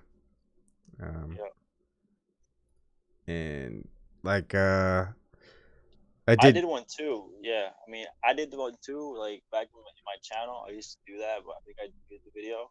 Yeah. I went on gematrinator.com and I looked up, the word vitriol links up with Arctic Circle, and vitriol means visit the interior of the Earth. There you'll find some chemical thing, and then like numerology wise, Arctic Circle is like paired up. Huh. I know. Well, we're gonna have to compare notes one day. Like Okay. For here, like there's like Camelot. Okay. With say Atlantis, right? The full reduction is both 24. The reverse ordinal is both 120. But the English ordinal, they're just kind of mirrored. So Atlantis 96 and Camelot 69. So I thought that was kind of interesting. But Yggdrasil is matches up with Hidden Land with full reduction and full reverse reduction. So their full reduction is both 48 and reverse full reduction is 51. But I'm not like a gematria expert. I just typed in some random things and see if it came up with like identical numbers, other things. Yeah, I mean, neither am I, but I mean, sometimes you find amazing things. Yeah. And but it's hard to even verify. It's like it's impossible. I mean, can you imagine? Look, if the world is indeed indubitably flat, I'd say 99% of the population thinks it's a globe with outer space and stars and moving. Yeah. I mean, people don't care about facts. I mean, that's the reality we live in. They just care about what's popular and you know what, gravitate more towards the crowd and society. What's relevant? Mm-hmm. I mean, it's just that simple. I mean, this is not really benefiting anyone. You see? Yeah. It's just like that. But if they can make people believe that, and then they could probably just destroy. I mean, they have destroyed a lot of historical work, a lot of history, written accounts, and things like that. But if they can do that without people just raising an eyebrow or doing anything about it, they can easily create their own history. And I think we're maybe we're going through that now. Maybe that's part of the whole Mandela effect. Is they're creating little changes and see if how people react to them. And then if it's not a big reaction, I mean, most people can say it's just a Mandela effect now, but they won't ever point Yeah, to I it. mean, I see the Mandela effect. Could be true. It could just be mind tricks. I mean, especially the Mandelas is like about like the logos, right? Like how they change. I mean, Log, that's like the main one, right? not just logos. I haven't really looked into it that much, but Yeah, there's a lot out there. I mean, just like movies, lines in movies, quotes, oh, uh, right. certain depictions. Like even the Bible had like written quotes that people remembered, but people just some people say nope. But see, it's not everybody. And also, like for me, another one is like just the sculptures and depictions of Moses with horns. I never knew Moses had horns. It's like, doesn't that Oh, with just kind of, horns. hmm? No, I think I remember seeing Moses with horns. I did a project back in elementary. But did you ever question why he had horns? Why does he have horns? I don't know. I just never did. I mean, it's I think it has to do with Pan, like the occult. Yeah, I know, but Um, did the so Bible or any Bible specify Moses having horns? not to my knowledge. And nobody would question that ever. That until like recently, the last couple of years. That No, no, hey, but what I was saying, I saw a picture of Moses with horns, like in the internet. yeah, Yeah, but yeah, you're talking about like worldwide. Yeah, yeah, worldwide, uh, just last yeah. decade or two, it's like no one made a big outcry. Hey, why does Moses keep having horns? I mean, it's not until like just a few years it seems that people are just noticing that and going, "Hey, this It's is all bad for me. It's all bad for me, right? So like they're trying to make that big mainstream, I guess. yeah."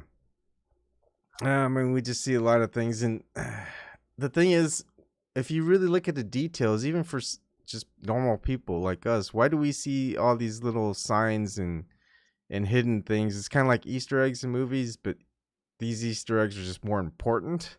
Like they point to I think it's esoteric or like yeah, it's like in the Matrix, right? Like we're like the Neos, we're like that anomaly in the system, that virus, I guess, that has to exist, or else all the all the AIs would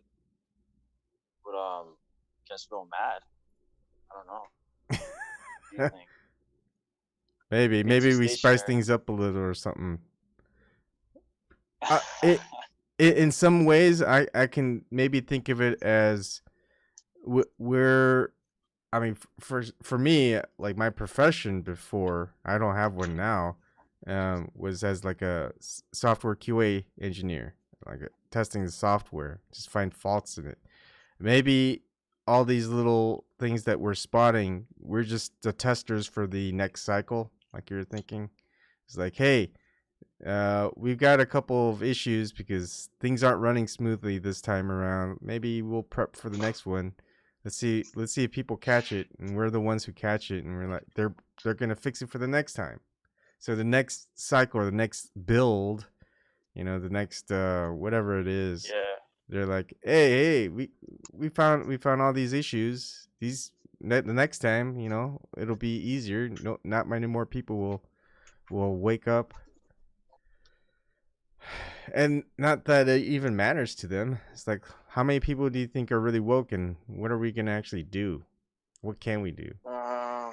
I mean, biblically, it talks about 144,000. So, like, when it comes to like these yuga cycles, like, there's always a few that wake up and wake up others. Yeah, I'd say it's not even 1% of the world's population. It's mainly in like first world countries because of the internet, because of the healthcare system that we have here, Mm-hmm. and the way of life that that we're into this type of stuff. The rest of the world could really care less. I mean, we just have a lot of commodity in these like these first world countries up in the north. So reincarnation cycle, if we don't get it, someone else will, then someone else is gonna just, whatever the outcome game is. So I think it's you need to make it to the north, or you need to make it to the whole grail. It's like we're just like consciousness, I guess, right? And like to get our immortality and not die anymore. That's probably like the aim of the game. Or else we're just gonna keep reincarnating here, like these short lifespans, until we get it. Like, what I'm trying to say. Yeah, I could see that. Does that resonate a little bit? Yeah, I mean, the karmic cycle just kind of, I don't know. Yeah. It's everything is trying to tie I think into it's each got other. the wheel of samsara. Samsara. Yeah. Yeah, but The wheel of fortune. We're just like gambling here. Until we all go in, or but how important is it? life's a gamble. I mean, I've come to that conclusion too. I mean, when it comes to like free will and stuff, that's like we probably don't even know what the true concept of free will is. What? I don't really see his life as a gamble. I think, I don't know. Like for humans, it's pretty simple.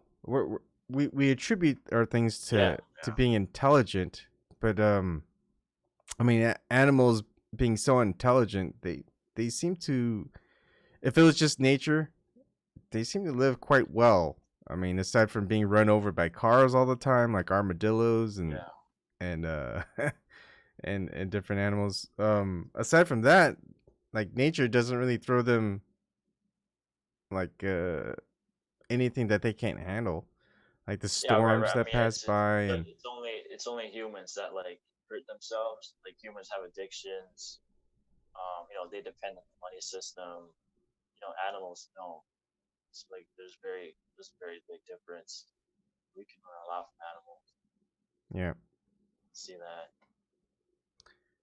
And I don't know about this karmic cycle. Like, how important are individuals? It has to be your heart, right? It has to be your heart. The weighing of the heart.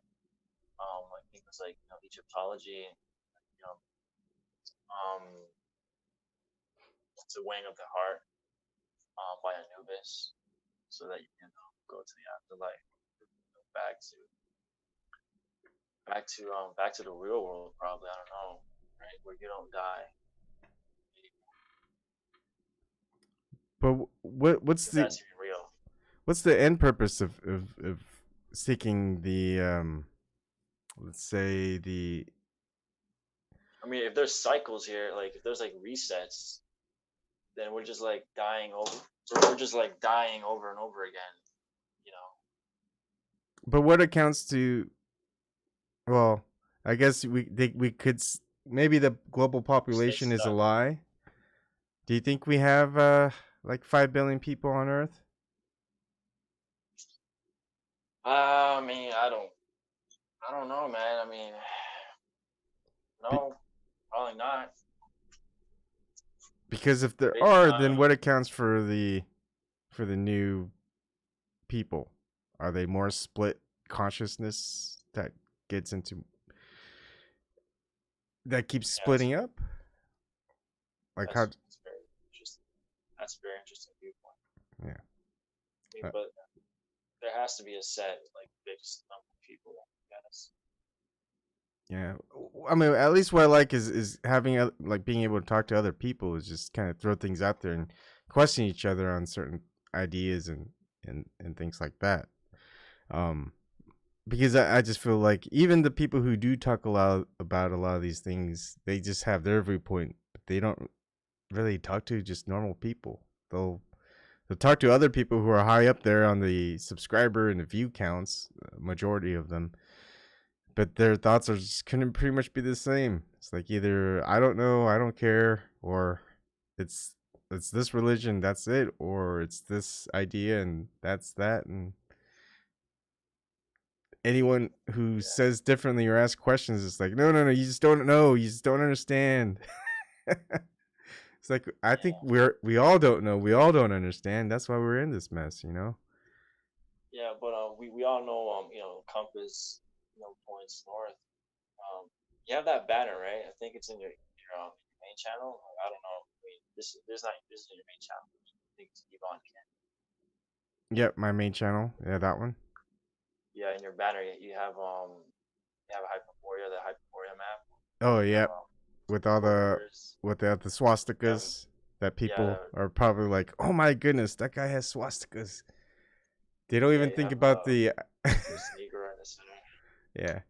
I mean, they're more focused on the swastikas and saying, "Oh man, I think Ebon's a Nazi," but that doesn't make sense because he's Asian. Is he like Asian German? Is he? They don't think about just all the other I think countries. I think we're past that stage, man. In America, when it comes to like stereotypes, would you agree, or like do you think it's still like going on when it comes to like pointing out certain whatever attributes of race? I think it still goes on. People like to put people in buckets so it's easier to explain what's going on. Right. I mean, if I like mean, just like we all come from the center. We all come from the black sun. Our ancestors all come from our from that focal point. Like diversity is inherent nature. I see this type of information will make us all a little more conscious, have passion towards. I kind of missed the early part of that. Are you able to get your speaker volume up any higher? I think Oh, not. there. Can That's you a hear little me bit good now? better. Yeah, that's It's better. better. Yeah. Yeah, I need to hold it up. No, I was saying like we all come from that 0 point, from that like black sun, from that black hole, from that portal in the north. I was saying how like diversity is like inherent in nature, and we all knew that. We all would have more compassion towards one another and not be so divided. So like when it comes to that like that flat Mhm. Earth is like one thing, right? So like where you find out that the government is lying to you, that it's all government sponsored, right? Because like NASA is like faking these images. But then again, like comes to like the four continents, like Hyperborea in the center and the Black Rock, and how that's like where our ancestors come from. That's like that's the bingo one. That's the main. That's what gets me moving every day now. The center point, the swastika, right? Yeah. It does make you kind of rethink the whole Hitler thing, but I don't know. The thing is, too many things can be changed up too so easily. It just you really can't rely on history all that much. You just have to go with finding I things mean, out. it's either that. It's either that or like the evolution thing. The Darwinian thing. The selfish gene and like status and stuff. I have too many questions Competition. with Competition. evolution because I mean, you know how they say dinosaurs are evolved into birds. A lot of the birds these days were dinosaurs, or at least the ancestors of birds were dinosaurs. Dinosaurs didn't go extinct, and so is our idea of our evolutionary process will become something like flies in the future in a couple of 100 million years ago? I mean, 100 million years from now, or There's we share DNA with about everything. yeah. That's what they say, right? And again, in the age of dinosaurs, the ones who didn't evolve, like sharks and alligators and crocodiles, they're so perfect. They didn't evolve except for getting a little bit smaller in size. And it's like, how does that work? Why don't things become more like those perfect animals? Like if crocodiles and alligators are so perfect in their evolutionary process of hundreds of millions of years, they didn't change. Why didn't dinosaurs become more like crocodiles and alligators? So, Why isn't evolution still happening? Is that it? no, it's just Why? because if evolution is about Like, is to find the balance to survive better. Basically, it's basically survival of the fittest. So you're gonna have to adapt, and your generations are going to change through DNA mutations to adjust to the environment that they're in a little bit better, and those mutations take time. It's like, and the ones that don't make it, well, they just die off, and their genes aren't passed. Well, the ones who do keep making it, it's the ones that haven't changed at all over those hundreds of millions of years. It's like, why don't those mutations just make it so that they're more similar to those the more perfect being, the more perfect animal type, I guess you could say, for an environment. So all these millions of years, you can change into pretty much any other animal, just mutation. But instead, it'll just pick the mutation where you're gonna die off, instead of pick the mutation of something that's already living, like a alligator or a crocodile in that particular environment. Instead, you're gonna become evolved to be more of a prey because you found that niche to be a little bit better. And I don't know, it just doesn't. A lot of things just don't make sense in the evolutionary process. If you just keep asking questions and think about it a little bit more, but of course, you're not supposed to. Would you agree to to these three things in life? Well, why we're here. I think we're here to love, and we're here to fight, and we're here to have sex. Would you agree with that? I don't know about have sex. Those three things: love, fight, and sex. Not necessarily. From my experience, from of course just ayahuasca. Okay. Yeah, I guess fight is there. To see the light, like for me, the part was we have light, so we can see who to fight. The family dynamic is important because that's how we keep going, and that's I would say how, that's love. yeah, that's part of love, and that's part of sex. But for my idea, not necessarily the ayahuasca experience, is just part of it. Just because when you have a family and you go through that ayahuasca experience, I think it might be different because I kind of saw myself growing through my child's eyes, my son, and then me growing into being me as a man. And then but then there's the next part, is if we are created by a higher being, it's just as a child becomes a man has to become what was their father, the higher part. So we're also there to become that part of the creator's essence. It's like we can't just like as humans, we can't just be a child the rest of our lives. I mean, it seems to be that's kind of what the powers of that be, the controllers of the masses want us to be, just stay as children and rely on them. The state will be our fathers, the government, and all our things. All we have to do is just listen and obey, and then we just get things that we want. But you don't grow into a man. You don't get the hardships and do things on your own. And then once you can do that and you can provide and just teach your children and how to become adults, and the next step is for us to move on from that, from becoming parents and teachers and having our children grow up to be adults. We're on the next path to become what our originators, our ancestors, all were trying to get us to become, which is the higher part of, I don't know, God consciousness, whatever that term might be. Just I don't think if whatever God or deity that you believe in, I don't think they just want us to be just watching all these sports, and working all day, accumulating wealth and materialism, and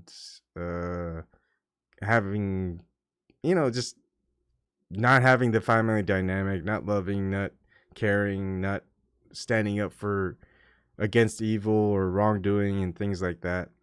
I think we have a purpose on here, and we came here to help out. Except I think when we have like a higher consciousness, something's lost in translation when we go to a lower consciousness. So we just have to figure it out and figure a way to get all of that. This is hell. I mean, this is hell in a way, right? It feels that way sometimes, but the thing is, there's beauty in where we live. There's a lot of love. We make of things how we want. I think the controllers of the masses try to make it think like we are in hell, but I don't think this is hell. Okay. So like when it comes to like, the point of life, what would you say that is? Like a basic thing. It would be to love. It would be like,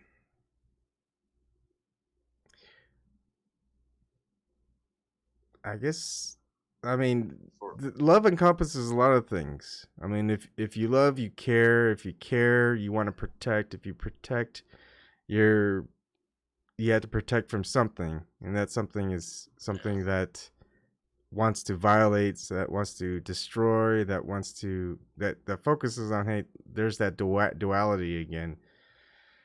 so I see it from like a mental perspective that I don't try to get too into my emotions, I guess. But like when it comes to like the point, like the flat earth plane is that black sun, like that rupus nigra in the center. So like our eyes, right? The point of our eyes is like the pupil, right? So that's like that center point. So like the point of life is neck and neck with the point of earth. Right? That compass is magnetizing towards the center, right? So I mean that's like the place you're supposed to make it to before you're dead. I mean, thankfully, this information is coming out. I mean, that's a place where it goes like this, man. Like the Garden of Eden and like heaven on earth. Like everybody is like free, to express themselves and live in peace. And I think that's like the mission, I guess, right? Say, Yeah, but place, what do you this think? place heaven on earth. Do you think This lifestyle okay? Or, like eventually, if there is a reset system, we're just like it's like just like in the Matrix, right? I mean, the thing that was like the sixth simulation that Neo was in. Yeah. Was on. Now, let me ask you the question here: if the controllers of the masses know about the center of the Earth and all of that, are they protecting it? Are they guarding it? Or are they trying to destroy it? What's their purpose with it? I mean, there's higher beings protecting the North in my beliefs. They can't even play around like that. Their military is like nothing compared to the like they have like airbenders down there or something. I don't know. I'm getting a little too mythological, but Yep. like if they were to even try to play that game, um, they would lose. But you're talking about like beyond like the parallels, like the areas in the Arctic, like No, it's just more of like our say the government, the military system all over the world. They want if they want to prevent people from going there, or maybe uh, do you don't see them as being powerful enough to take over whatever that is? Is their take intent? over that land piece, or Yeah, the center of the Earth, whatever it is. Do they I have think it's a Mercator's projection with the four continents. either those or the exact center where they state it's either really huge tree that connects everything or a tower? They say They say it's it's a Rufus Nigra. yeah, It's like black this black rock. rock or black tower. Yeah. So Yeah, do you think that's just off limits? There's just too much power there that there's say even a nuclear weapon, if there was such a thing, wouldn't even affect it. You think they've tried? Do you think it's they maybe that's where their power emanates from, or all the I think things? I think I think their power is coming from like beyond the Antarctic wall. I think that's where the power is because like when it like legally like they're showing their intent. So like in the UN flag, they don't have like the North Pole in there. Mm-hmm. They only have the Antarctic, um, the Antarctic areas. Where all the nations are down there and stuff. They have nothing in the North. Um, in my opinion, I may be wrong. But it's not in their interest to like blow up that area with a nuclear bomb or whatever. Like in particular, the Dark Tower, Mm-hmm. because that's what's keeping us like fixated here. That's what's keeping our hearts So, hardened and so stuck and dense. so is So that it's not in something? their So do you it's not think? in their interest. So you think it's in our interest to have that destroyed?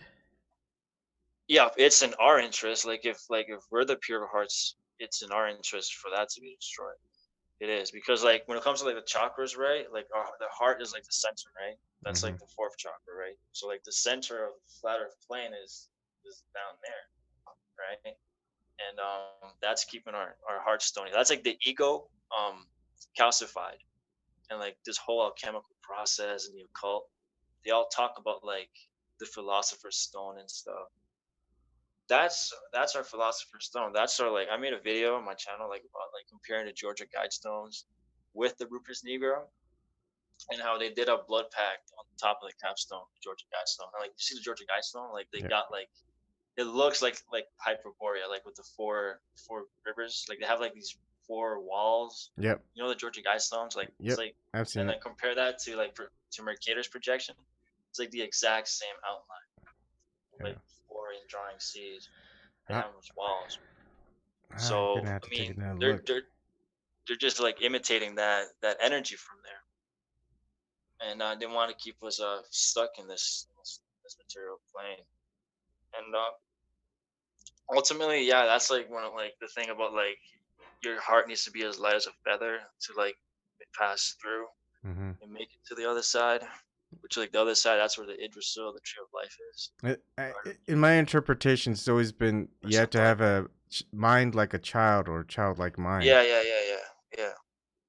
But, Yeah. like your heart needs to be like needs to be as light as a feather. Like it needs to be like you can't be carrying burdens and you know the things that we get programmed into believing here.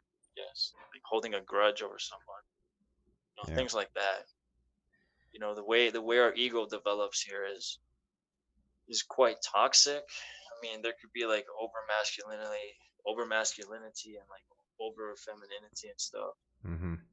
So like it has to do with everything. It has to do with like the mind, the body. Um, I mean, you have to be very somatically aware.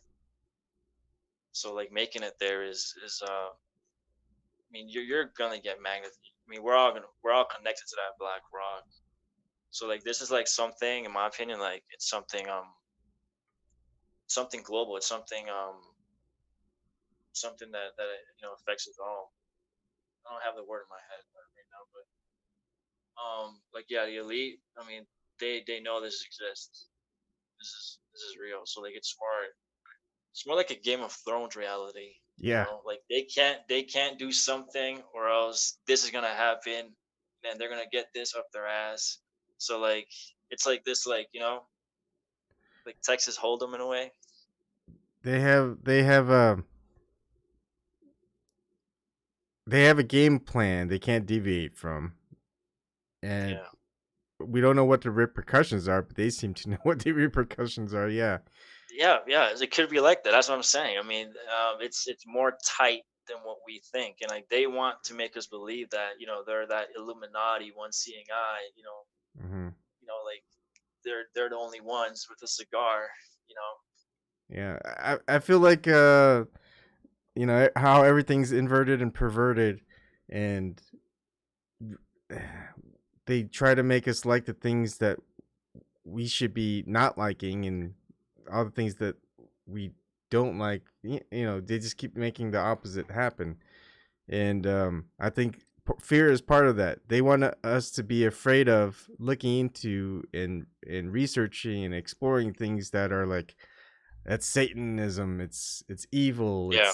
it's except that's the stuff that we should actually be looking in, and it's why is it associated as evil? I mean, nothing that's I mean, intent is what evil is, but things that don't have, if it's just a tool, it doesn't have an alignment. I mean, a hammer isn't necessarily good or evil. It's just whoever wields that hammer, whatever that person's intent is, it does evil actions or good actions, and we can't attribute that someone just using a hammer for evil purposes, the Yeah. next person who wields that hammer, they're going to do evil things with it. That's not how things work. Yeah, when it comes to like secret societies and things like that, they hide their intent. They don't make their intent public. That's what But sometimes the easiest things to this whole hide thing it. is about. I mean, But like the off limit lands and stuff. yeah, but sometimes they hide things in plain sight. It's the easiest thing for them to hide is just keep it Right. in plain sight and saying, "Yeah, this is what that is." It's like, what's the big deal, right? And Yeah, people but are they're like, not they're not coming out. They're not coming out with the information. "Yeah, Someone's gonna have to do it. I mean, the information is already out there. I mean, in the history books, hmm it's all saved somehow. It just needs to get uploaded to the internet, and then it's gonna become this massive thing, I guess. Right? I don't know. I think there's just Like too much." flat Earth, like flat Earth. Flat Yeah, Earth took a while. Flat Earth. I found out about flat Earth in like about 2 years ago. But like there was already this thing on the internet. yep. Can you? Some people are asking for your channel. What's your channel? Cloven E. Okay. Cloven E, like that. It's spelled Cloven space E.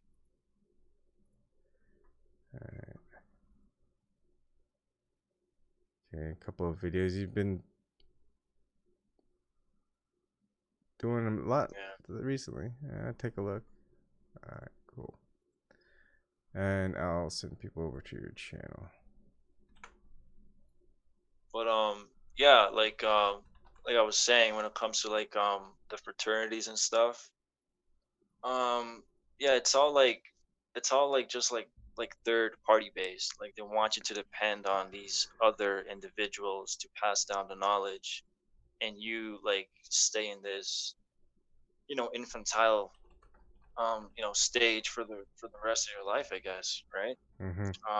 When it comes to like freedom of information, the internet is the closest thing, but I think when it comes to the internet, I think we're like getting close to these like technocratic days where like YouTube becomes like this main platform, and like a newspaper stand, Mm-hmm. like something like that. What's the end goal for the controllers of the masses, I guess? Is it to become their own god, external from the god consciousness, the most high type of thing? How we're all connected to that. They want to disconnect and become their own gods and more powerful, or is it just to keep the control mechanism going? I mean, they're stuck in hell. They want to keep as ruling as long as possible in the flesh and getting all the pleasures of here in the third dimension, and keep rebooting this thing up. Could be as simple as that. I mean, if they want, I mean, they're not that dumb to like turn themselves into cyborgs and robots. They want their minions to do that. Like why would they do that, right? I mean, they would. I They mean, I won't have guess the just like, pleasures of the flesh. yeah, they want to have the pleasures of the flesh for as long as possible, forever. I mean, and that doesn't happen because like there's this natural cycle that Mother Nature has that kills everybody off. That could be like the mud flood stuff. Like if we don't get it, then like Mother Nature's just gonna have this main period, discharge, menstruation period to cleanse, to that of the earth, right? And the elite are aware of these cycles. That's the whole the Vedic, the Aryan, I mean the Native American legends. How we're just like living in cycles over and over again, right? Like history is repeating itself. And the elite, like they all know the ancient traditions. They've been trained, Mm-hmm. but like they can't bypass like the mainframe because like that would involve other things. Um, you Yeah. know, I mean, teaching us. I mean that's what the angels were made to do during creation. Like they were supposed to like be up there and like making the rivers, making the streams. They were like, "Yo, forget this, yo. I'm gonna go down there. You know what I'm saying? Like, yeah. so like That, the book of Enoch talks about that. Like in Mount Hermon, like I think it was like this main angel. Like they all got together and they came down to Mount Hermon, right? mm-hmm. And yeah, I mean they're like bound in chains right now or something. And the elite, I mean they're trying to wake them up. That's why like they're like in the Middle East. So, like they're buried down there or something. Like they're in chains. That's what the Book of Enoch says though, and like they'll be let loose during the end times, right? Like, every legend talks about this, like the Antichrist, the beast rising out of the sea. But like that's kind of trivial in a way. I mean, like when it comes to like you know carrying your cross, carrying your compass, yeah, it's back to the center. The thing You know, is with the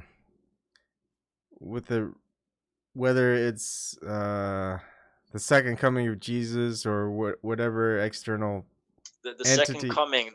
I mean, the second coming of the Christs of Yeah. the that's coming back from Eden. That's coming back from Hyperborea because it says in the Bible it's like What? you But shall know them by the fruits. yep, I know. What I'm trying to get at is Oh, okay, okay. what's the point of that? What's the point of the in between? If at the end it's just going to be ended by the Most High anyway.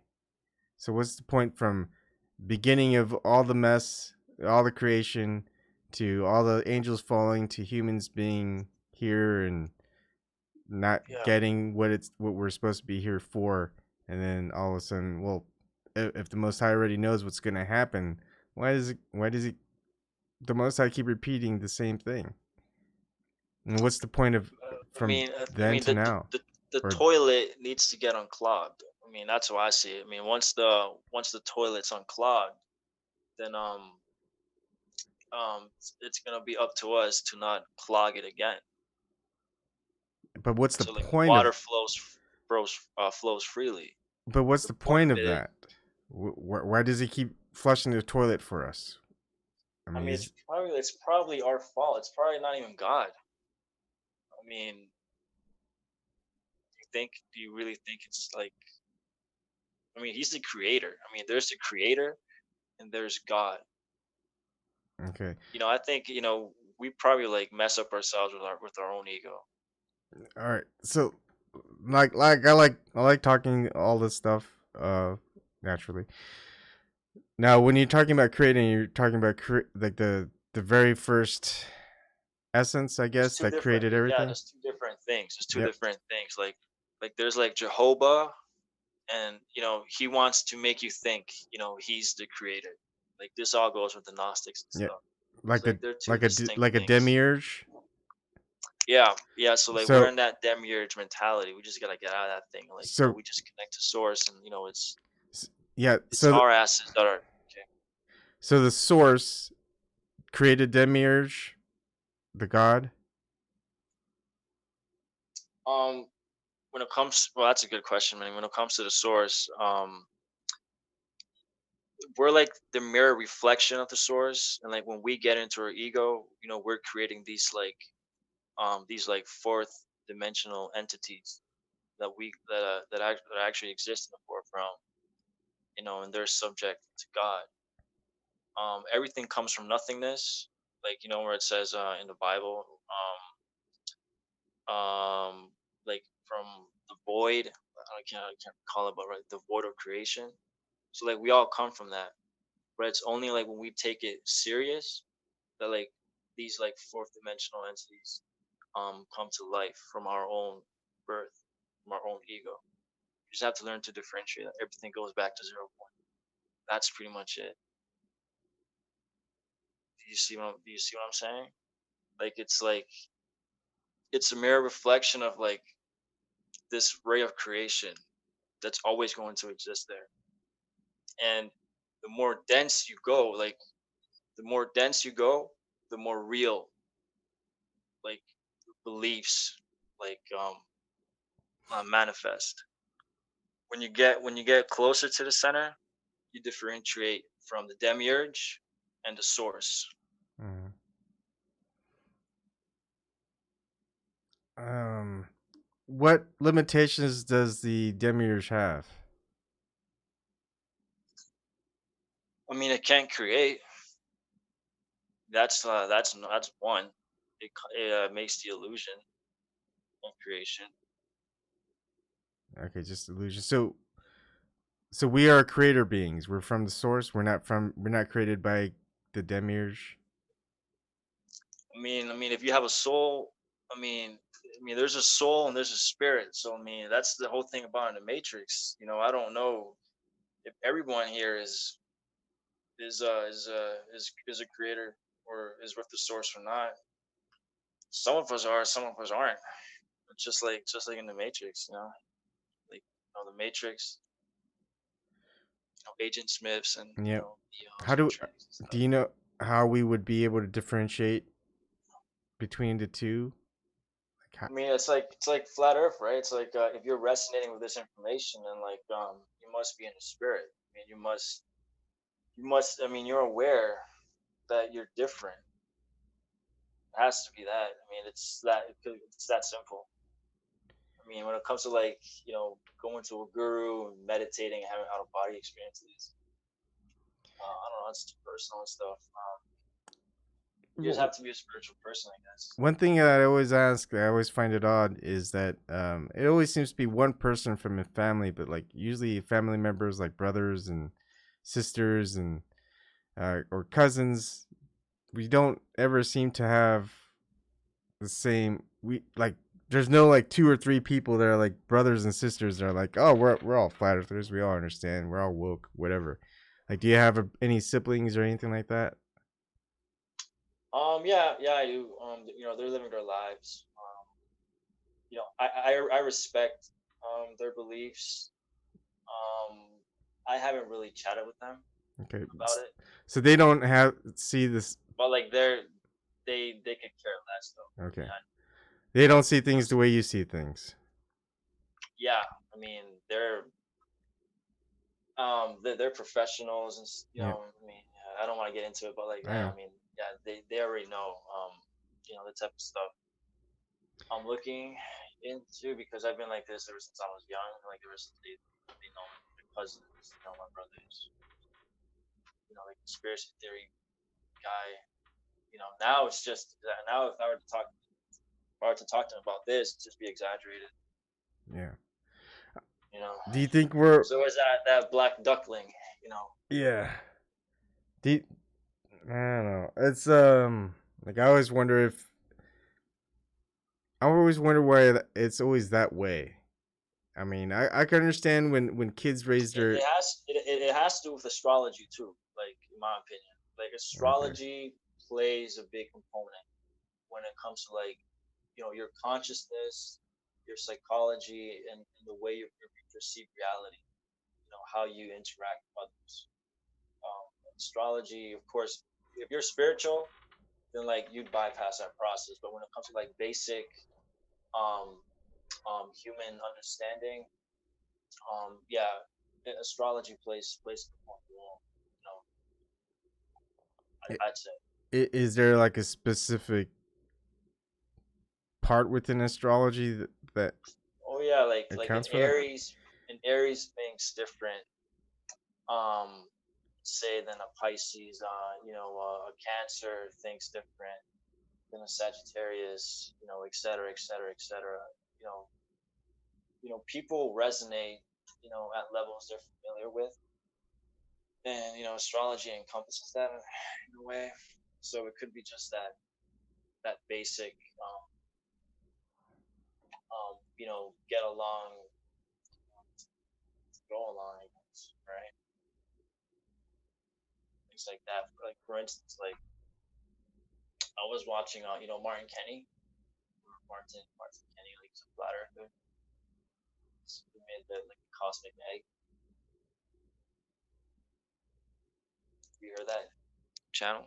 No. Okay, so like you said, like beyond the Antarctic wall, like the suns or like the orbs that are in dominion over that realm are Venus and Mars. Here, it's the sun and moon, right? Which are this kingdom is principally for Aries, Leos, and Cancers, and like in the four continents, right? In Hyperborea, like the last orb is Mercury, and it revolves on 88 days. Mm-hmm. So a year is 88 days down there, and that's why they age less and they live longer. I think I did the math, but I don't have it at the top of my head. But then like you begin to like do the math, and like you get like the biblical like Adam or like Enoch lived for like the 600 years mark and stuff. And it happens around like I can possible. see that. A year is like 88 days. So like a year down there, or like wait, let me see. Yeah, 4 years down there is a year. Is a year here, right? And like 88 days down, like 88 is like our average lifespan in this realm, right? So like you can like if you were to do the math, you can see that they're living like way longer in those places called Hyperborea, like beyond the north wind. Yeah, all With Mercury being their ruling orb planet, right? And then it's the black sun, like the black hole in the center, the Rufus Negro. what makes you think it's Saturn, the black sun? Um, because it's a whirlpool. It's an indrawing sea, and the black sun is dielectric. So like it's what's sustaining our reality. So like an electric current happens, and center there's always like a plasma ball.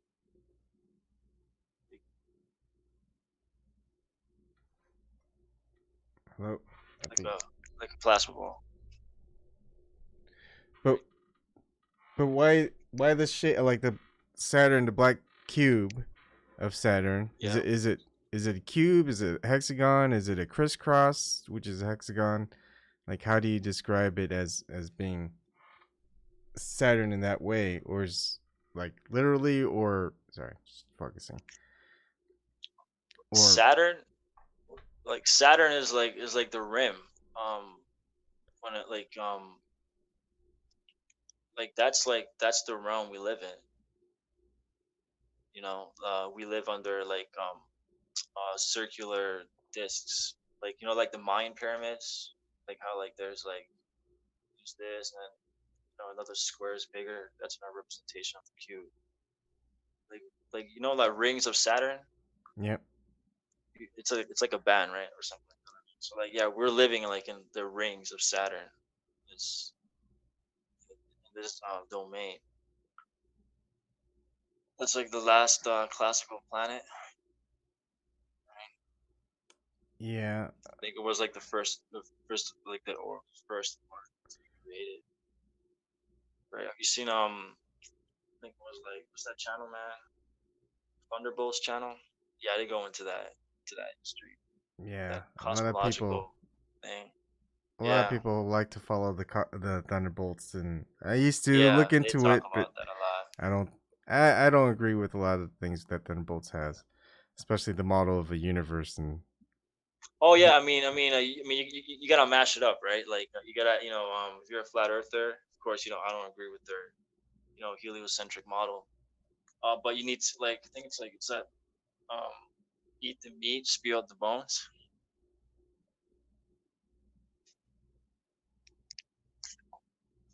Hello. Yeah, I didn't get. Yes. You just have to eat the meat and spew out the bones. Oh, okay, I see what you mean. Yeah, things Uh, like that. do you don't see them as part of the controlled opposition or sellouts or whatever you want to call it, is to get people to be interested in it and telling the truth, but then kind of formulating a couple of lies here and there. But then how would you know the rest of the stuff that they're saying could be true? I mean, it's all theoretical. It just kind of sounds. The elite. The elite heavily put emphasis on Saturn worship. Yep. So like they, what they're doing is benefiting them in a way, right? So like they're giving honor to Saturn, and they eventually have to put um their truth out in the open, so that Saturn can give them credence to this domain even more. So they're just like Pontius Pilate, washing their hands. At the end of the day, they have like these black cubes like in their major cities, and they're just worshiping Saturn. Um, they're trying to emanate that energy to this realm. So, whether they're sold out or not, I think it doesn't really matter. I guess. As long as like the information is resonating. Like I think like the Hyperborea thing and the portal in the north is like it's the pit stop. That's the main that's the Pokemon stop. Uh-huh. We're supposed to go now. That's the main. That they're trying to get us away from that. I think Yeah. that's everything is designed to keep. Let's give them ancient aliens. Let's give them occult knowledge. Let's give them all these cybernetics to keep them away from there. Yeah. Don't. I mean, it's very mythical. It's very mythical. I think. Yeah. I mean, It's very. they'll show the geographic North Pole, and there's nothing there. They put like the red and white barber pole there, and a bunch of flags. Same with the South Pole. Then they'll say like the magnetic pole isn't very powerful. Yet the poles are the magnetic poles of any planet, or especially like the Earth, is there to prevent solar flares, to protect from solar flares, and a couple of other things. Yet it's so that's like one of the things you'd have to do, have on Mars if we colonize Mars and their globe universe heliocentric model. But then they'll say, yeah, we've got a magnetism, man-made magnets research facilities in Florida that's like a couple million times stronger or something like that than the magnetic North Pole, and the magnetic North Pole, which no one ever sees. Never take pictures of it, videos. They have maybe someone flying over it, a pilot, and showing their compass reading going haywire, and that's it. Yeah. But you would think that they would explore or have more videos of there. It should be easier to get to than the moon, which they went 6 out of 6 times, and which they can't go back. They could go to the magnetic North Pole and just do a lot of scientific experiments and saying, hey, look, this is kind of cool. We got this natural magnet based on the molten lava or molten iron core, whatever it is, that they say is not molten anymore. But I mean, yeah, I think that's like the one thing that they are hiding. Yeah, because I mean, it has to do with diplomacy. They have to introduce themselves, and when they do that, they're gonna lose their power. They're gonna lose their rulership in this domain, because being told that you're not doing things the right way. I mean, that's a crush on your ego, and that's something that the elite just don't want to let go. They'd rather stay here controlling and on the reset, Mm-hmm. recycling the system over and over again. 'Cause the step that the closer we get to the center, the closer we find out, the sooner our salvation will be, Yeah. or freedom, disclosure. That's what everyone wants. I mean, disclosure, for God's sake. Yeah. But some people don't want it. Like, do you think your brothers or your sisters, your siblings would want it? They like things the way they are now, don't they? Yeah, I guess, man. I guess. I mean, they're like Cypher from the Matrix. Well, I mean, they haven't sold out or anything like that, Yeah, but I yeah. mean, I can see why. I mean, there's nothing wrong with it. I mean, it's just like eventually something's gonna happen, and they're gonna say enough is enough. But like, it could just take one person to change this reality. I mean, True. it's that crazy. Like, It's, just it could just be. it yeah, you just piss off this one Neo, and like, okay, you guys messed up. Okay, we messed up. Okay, we gotta not chemtrail them too hard, or next time. Yeah. Like, we gotta not do this next time. They have their their research groups. They're what do they call them? There's like a formal term for it. Yeah, test groups or something. I don't know. It's like a brain or something. I don't know. Yeah. Yeah, you know what I mean. Yeah. Yeah. All right. It's late. It's a 2.5 hour live stream. I wanted to get some rest. I was tired a while ago, but thank you for stopping in to chat. Definitely do it more often if you have a chance. And people check out Clover E, something E. I just let's see. I know it's somewhat similar to that. Cloven E. I'm sorry. Do you have like a reason why you picked that name? No, not really. Just sounds good. Okay. All right. Thank you, everybody. Right. Thank you. And we'll talk later. Thanks. Thank you, everybody in chat. All right. See you later.